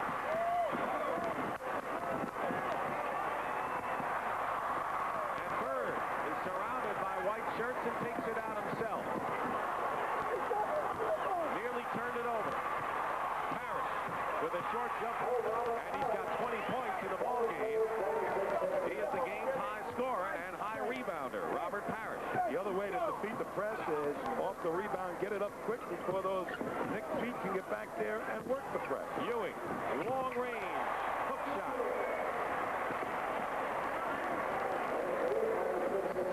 Celtics by 9, and a lot of time remaining in this game, which has turned out to be an exciting one from the early going. McHale is hit by Orr and Wilkins. They're going to give the foul to Wilkins, his first personal foul. Larry Bird has been a designated zone press breaker either by hitting the outside shot or if they attack him by finding the open man. That time he got it beautifully to Kevin McHale. You're the Knicks, and Bird keeps on finding that seam, so to speak, and breaking the press. Do you change up at all? Not right now. That's what's given them some momentum, the Knicks. At least put the feeling in their heads that they can win this game. They were walking around with with snowshoes on for the first 3 quarters. And actually, so were the Celtics. Yep. 10-point game, Boston in front. About a minute more than halfway remaining in this 4th period. And this is a small Knicks team once again. Again, New York playing power forward. Come on. Orr. And Orr. Offensive foul. Trent Tucker, known for his outside shooting, will come in. Orr goes to the bench with 5 personal fouls. And we'll be back. We're at Madison Square Garden in New York, where the Knicks are trying to make it interesting, at least for the... Now they've kind of adjusted that with Cummings in. He's not that good against the press. Look at the Knicks shooting, 73%. Boston not shooting badly, but the Celtics have come back, or the Knicks have come back, 6.5 minutes to play. Orr is playing in there with 5 personals. Parrish with another rebound. That's 17 for him. This Knicks team on the floor right now will not be as effective with the press as the prior team that was out there before the timeout. Bird, line drive shot, Ewing the rebound. So maybe the Knicks won't press, but they look like they're going to go to their power game with Cummings and Ewing. With Wilkins out of there now, Tucker a good outside shot. So once again, the Knicks guards are going to have to hit when they're open. And Sparrow does there. He came off the pick beautifully. Sparrow has 14, Tommy. This is a basketball game. Rory's hit his last 4. Down the crunch, you know, it's Larry Bird is the man you always have to watch. McHale going in. Cummings bodies him well, and now the Knicks can cut it to 6 with a basket here. Ewing made the most of a bad pass, and the Celtics commit a foul. That's their 4th team foul, and it's on Robert Parrish, number 4 on the team. Larry Bird has 19 points, and you know, when it gets down to it, Bird is 7 for 22 for the day. Forget about what he's done earlier. I'll tell you, his outside shooting is very important in this game, and he's not hit an awful lot of those. Cummings over McHale. Knicks, Ewing, off balance. Parrish finally comes down with it. Celtics will have a chance to use their inside game. Unfortunately for the Celtics, McHale has not had a hot night either. Tucker is on aim. Bird trying to get free inside. Parrish over Ewing. Or the rebound. Under 5 minutes remaining. 4:47. And an 8-point lead for the Celtics. They had a lead of 25 in the 3rd period. And now the Celtics will be over the limit with their 15th foul of this 4th period. Dennis Johnson. Hubie Brown made a big gamble when he put Cummings in there. Says, I need a little bit more offense, even though it'll give the Celtics a chance to work their big guys in those matchups in a low post. Because we can't press. I'm gambling with that. And so far it's worked out. Parrish and McHale unable to hit in that low post. The Knicks came into the game with the worst free throw percentage in the NBA at 67%. And Sparrow misses both. Or saves it. Basket good and a foul.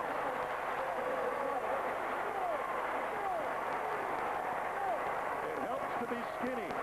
He had the outside position. He just slithered right by, I believe it was Robert Parrish, for that inside position on the missed free throw. There he is. Quick to the point, up and in. Danny Ainge with his 2nd personal foul. And a 3-point play for Louis Orr. It's now a 5-point game. And the Knicks have made up 20 points between the middle of the 3rd period and right now, with nearly 4.5 to play. And the New York crowd is in a fever pitch right now. Parrish. And a foul is called against the Knicks, who now are over the limit. Rory Sparrow with his 3rd, and the Celtics will shoot 2. Knicks are working extra special hard right now. And the Celtics were not able to destroy the rhythm of the press to prove to them that they could beat it, and it's taken effect on them. Well, people talk about what style should Hubie Brown use. One thing they get out of him, they play hard for him. That's our score, 14, and Parrish with 20, the high scorer. Parrish, by the way, has tied his season's high with 17 rebounds. Nowhere near his career high of 32, but he hits the free throws, and it's a 7-point Boston lead. Very important possession here for the Knicks to prove that they can score when the game is slowed down. They're swinging around. Sparrow is open for the moment. Ames picks him up. A lot of elbows inside. Ewing and Parrish, and Patrick Ewing banks it in. 4:05 remaining now in the fourth period. That's got the Celtics thinking. Ewing with 16 is the high scorer for New York. And we're going to see Gerald Wilkins and his speed come in a moment. Bird, guarded by Orr. Tough shooting game for Larry Bird. Not that time. New York couldn't believe it, Dick. You throw out the statistics. I don't care what he's been shooting. Down the stretch, he's a different guy. Lead is 7 again. Ewing banks it in. 18 for Patrick Ewing to keep the Knicks in the ball game. That's what I like about Patrick Ewing. He's a competitor. He never tosses in the sponge. And they're going to call the foul on Sparrow. And that'll send Dennis Johnson to the free throw line. Sparrow with 4 fouls. Gerald Wilkins comes back in the ball game. Trent Tucker goes out. Now Wilkins will be at that guard spot to really get up on the Celtic guards a little bit and perhaps help a lot easier on the double teams in the low post. With all the good things Dennis Johnson does, one that can't be forgotten is the fact that he is a tremendous clutch free throw shooter down the stretch. And he loves to take clutch shots on the court, not just free throw. He missed the second. 3:20 to go and a 6-point lead. Ewing inside. Foul. And he'll go to the line. How many people expected the New York Knicks, who are getting blown out in the third period, and I certainly didn't want to see that as a possibility, to battle the way they have battled back, and they certainly haven't gone to the free throw line all that many times. They did not get aggressive until the tail end of the third quarter, and that's been a mark of a U.B. Brown coach team. That defense really is very, very effective, and they didn't use it until the tail end of the third quarter. I was very surprised. 13 points. Now 14 for Ewing in this final period.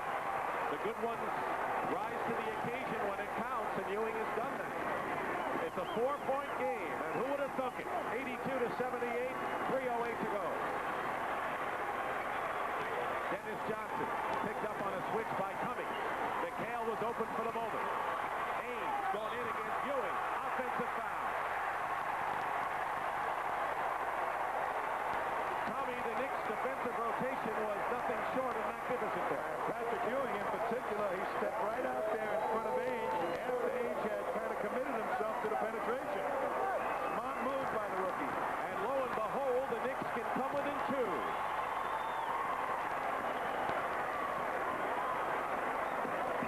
Wilkins looking for Ewing.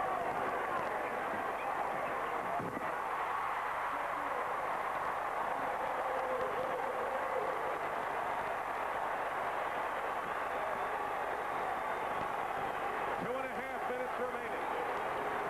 It's a 2-point ball game.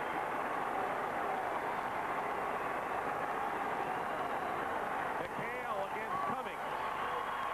A big shot by Kevin McHale, who has 21 points today. But they let Cummings play McHale that time one-on-one. You can't do that. They got too many guys. You have to double, Tommy. Celtics. Ewing. Bird the rebound. Under 2 minutes to go. It's a 4-point Celtic lead. Dennis Johnson. And there'll be a foul, and the Celtics will go to the line. One of the things the Celtics do so well. Kind of a medium-range shot with a lot of people on him. He has been the man who has helped bring the Knicks back in the later stages. McHale with the free throw. Ewing on the game has 22 points. I think the Knicks just waited a little bit too long to unleash that press. McHale will be looking for his 23rd point. Well, you're absolutely right. When the press went into action, so did the Knicks. And the Knicks want a timeout. Trailing by 6 with 1:51 remaining. And the Knicks have 2 timeouts remaining. Trailing. The Celtics haven't gotten it from their bread and butter today. See what the Knicks do here. Ewing taking it strong to the hoop.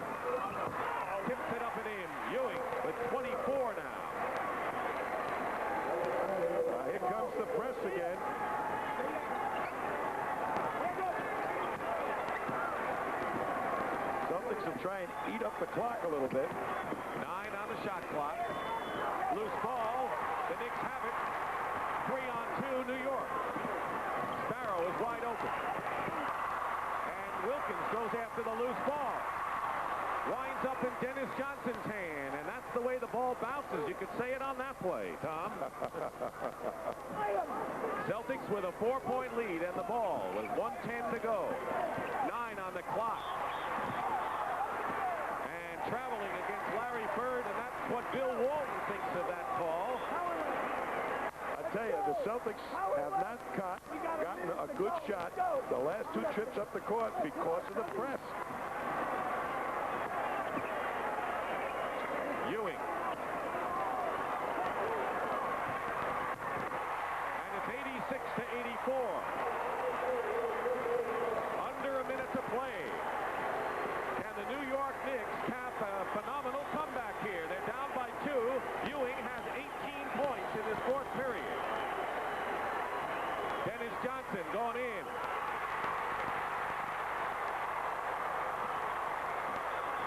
And the Knickerbockers can tie it up. Foul is on Dennis Johnson. Talk about the bounce of the ball, Tom. I will tell you this. Dennis Johnson showed me something. Took it strong to the hoop. Got it over Ewing. It was a difficult shot. But watch this now. The daring duo. They both go for the ball. Sparrow hustling. And DJ goes down and fouls Sparrow. So Dennis Johnson didn't agree with that, but meanwhile, Rory Sparrow is on the line with a chance to tie it up.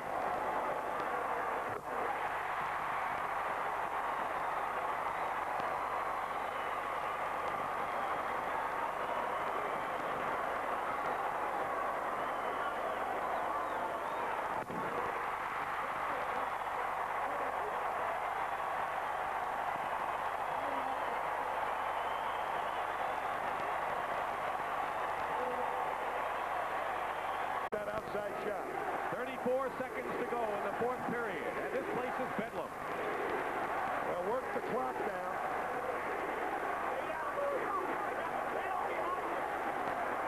Bird is waiting. They're looking at McHale. Coming all over him. 8 on the shot clock. McHale in close, stripped away. 13 seconds to go. The Knicks can take the lead. And the Celtics have it. 2 seconds to go. Dennis Johnson's shot. No good. We're going to overtime.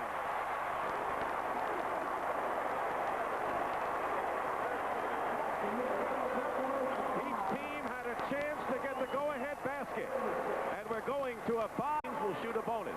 They tack on 1 timeout, so the Celtics have 3 timeouts plus the 20. The Knicks have 3. And we're going to have a foul right at the top. Robert Parrish on the jump. Robert Parrish with the foul, and the Knicks setting the play. It was no foul. It was an interference, so it's New York ball, no foul against Boston. The Knicks have never led in this game till now. They can smell it. The Celtics have to be in shock, but the Knicks have not won it yet. They have made a long climb back. Hayes ties it up for Boston. And Ewing has hurt his ankle. Patrick Ewing is limping and has hurt his ankle or his knee, and maybe his knee, and timeout is called. Or Sparrow, Wilkins, and Bannister. Basically a small, well, not small, with Cummings in there. Wilkins, the rookie, has really done well. They're posting up Ames. Sparrow going inside. Ball knocked away. Might have been Larry Bird. Ewing's going to come back in the ball game. The score is tied and nearly a minute gone in the overtime. Ewing feels well enough to come back in. Sparrow on DJ. Bannister helping out. Ames, 3 on the shot clock. Parrish, with 1 second, hits the basket. I'd say that was a lucky one for the Celtics. They worked the clock down and almost didn't come up with a good shot.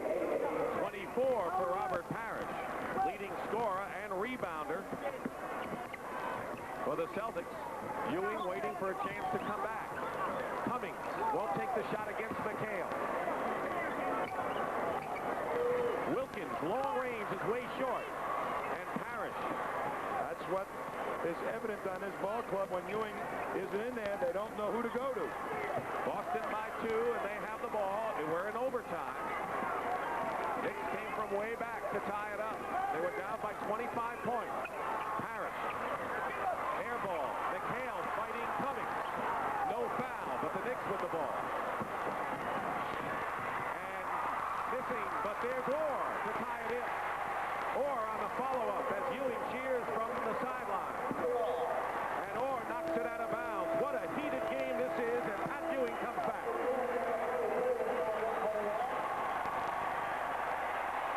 Looks like he's ready. 2:49 remaining in overtime. 90-90. McHale hits the fall away.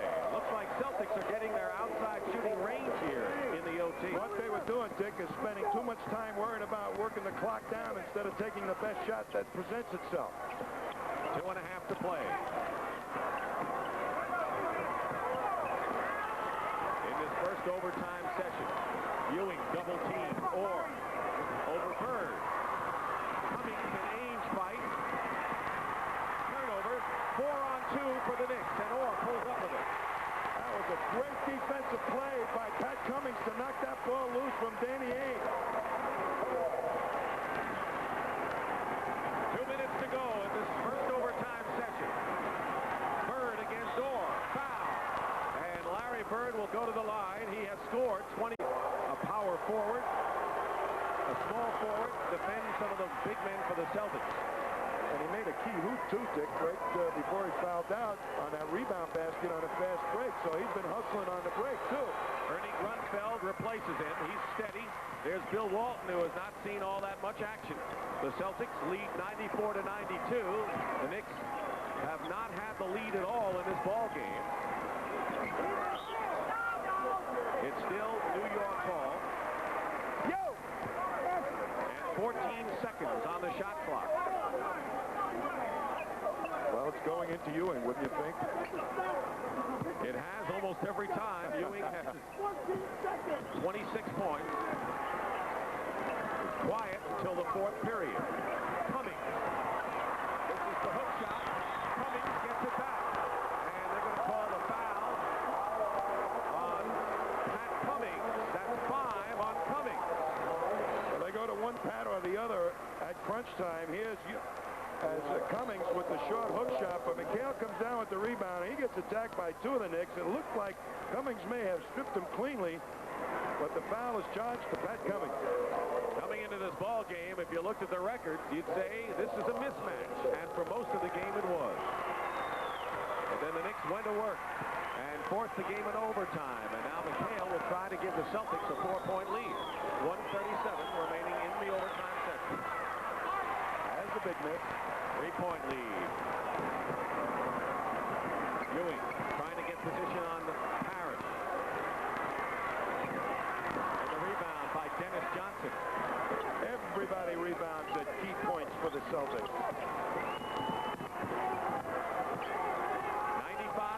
95-92 in favor of Boston. Cummings trying to deny McHale, who's fouled. And Ewing limping out on the court. Bannister has played fairly well. Bailey's been hurt. He played pretty well today. I'm surprised he's not in this ball game at this point. McHale is 13 for 16 from the line. And gives the Celtics a 5-point lead, and the Knicks will call a timeout. Wish you what remains of the happy holiday. Ewing goes up and gets the basket. And of course, above all, don't drink and drive. We cannot emphasize that enough. 1 minute to go and a 3-point lead for the Celtics, 97-94. Celtics are not out of the woods yet by any means. Believe that. Grunfeld all over Bird. Grunfeld is pesky. Bird missing. And the Knicks with 43 seconds to go and a very big possession for them right here.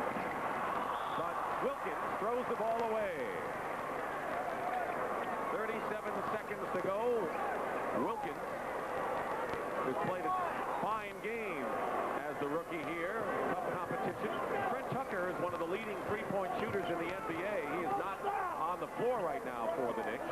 Celtics still have to get a good shot after working the clock down. 5 on the shot clock. Larry Bird misses. Ewing the rebound. Timeout. The Knicks have used their last timeout here. To 14. There's the timeout story, and the Knicks are out of it. 16 seconds to go. Nearly a steal. Tucker for 3. Ties it up.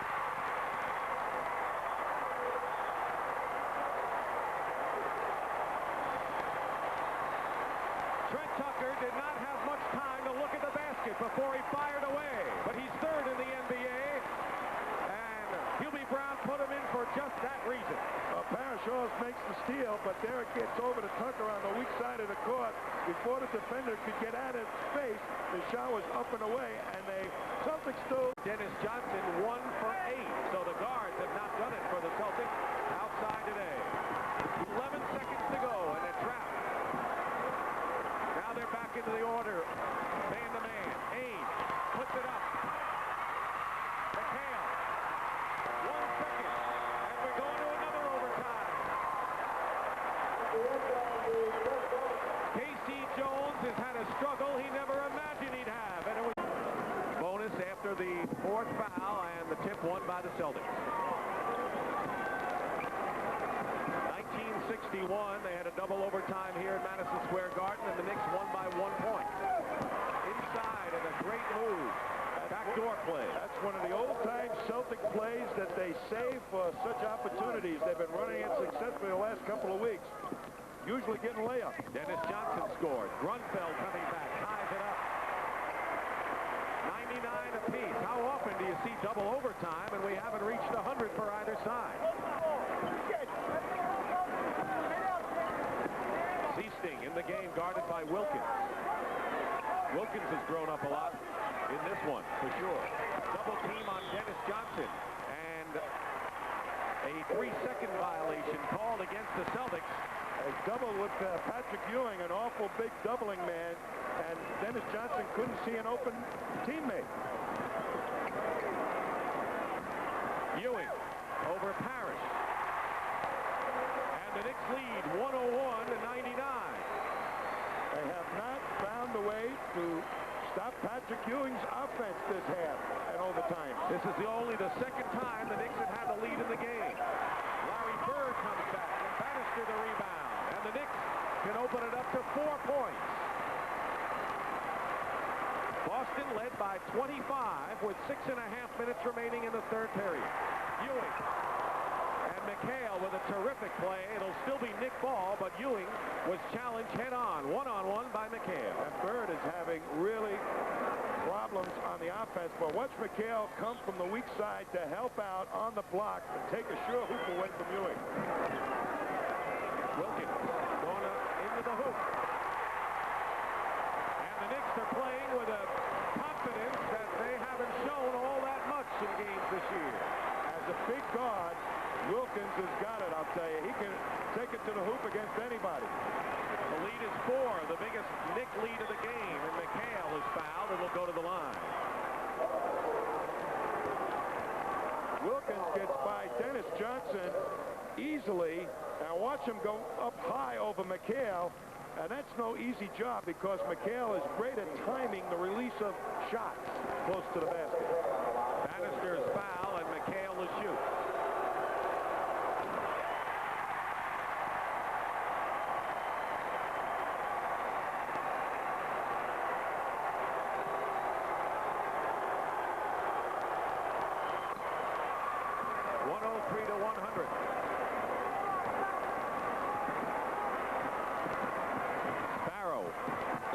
Seasting.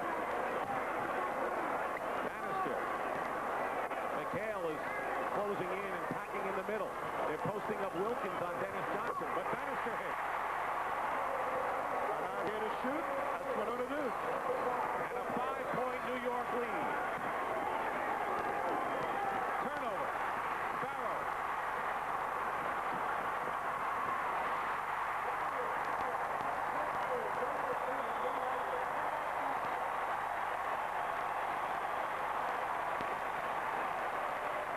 The underdog Knicks have gone wild. call timeout with 2:37 to go in second overtime. And New York by 7 now. Pushing up fast, produces layups off the steal. Here's Sparrow strong to the hoop before Dennis Johnson can get back to protect. And look at his happy crew of Knickerbocker. You give them confidence. Who knows? He's not in the flow right now. Absolutely right, Dick. And Parrish was having a pretty good offensive evening or afternoon for himself. 2.5 minutes to go. It started in the afternoon, but now we're into the evening, Tom. Seaston working against Wilkins. 8 on the shot clock. Bird. And we will have, let's see, a foul against the Knicks. It's against Grunfeld. That's the first foul. Here's Robert Parrish, who has scored 24. Rebound by Bannister. Bird just continues to have shooting woes. 8 for 26 for Larry Bird today. Winding down to 2 minutes to go in the second overtime. And a Boston foul away from the ball. Walton commits the foul, and that's Boston's first. Walton trying to be a little bit more physical with Ewing than perhaps Parrish was. It may be too late to be physical with Ewing in this game. Who knows? Grunfeld inside to Ewing. McHale and Walton. And the Boston foul is against Kevin McHale. 5 on Kevin. Ernie Grunfeld gave Ainge a rest. What a magnificent game for Patrick Ewing, who had only 8 points after 3 periods of the game.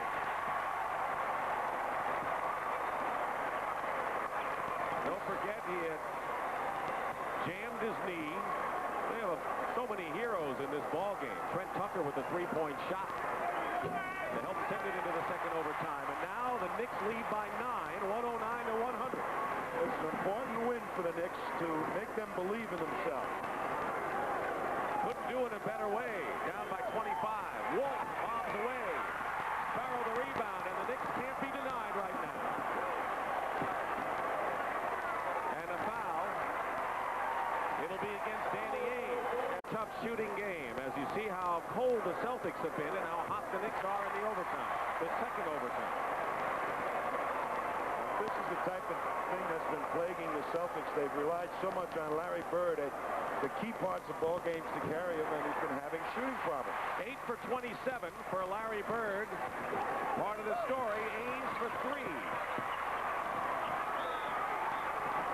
And now they say over and back, stepping on the line was Ewing. And it'll be Boston ball down by 11 points.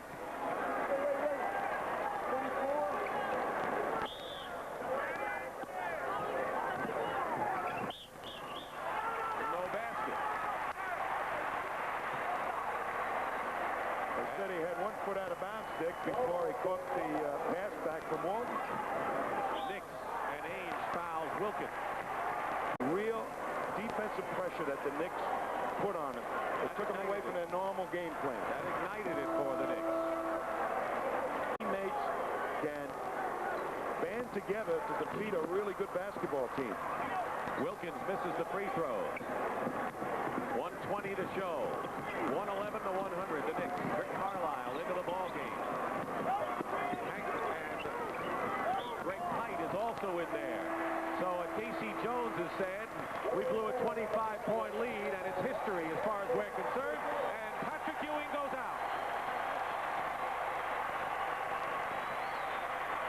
32 points, 11 rebounds for Ewing.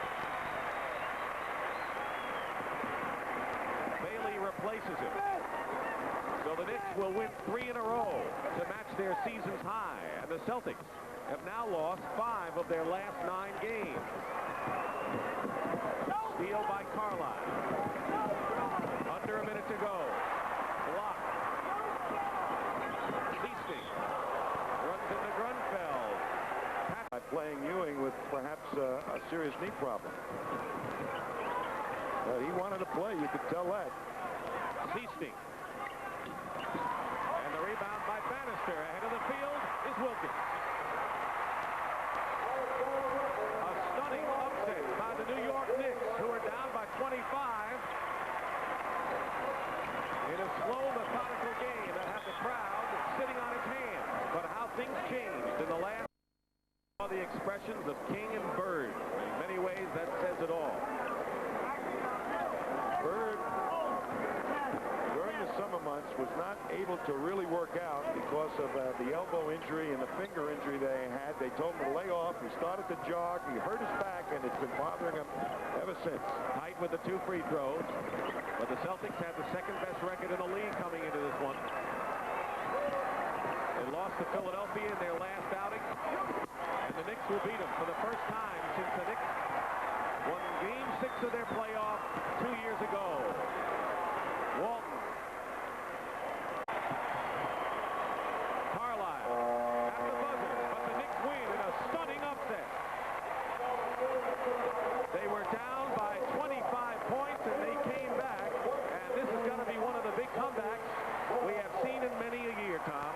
There's no question about that. I mean, everybody in the building was ready to forget the Knicks. They were booing the ball club. All of a sudden, that press turned it around. A 34-point swing from the middle of the third period. So for Tom Heinsohn and Pat O'Brien, this is Dick Stockton saying so long from Madison Square Garden.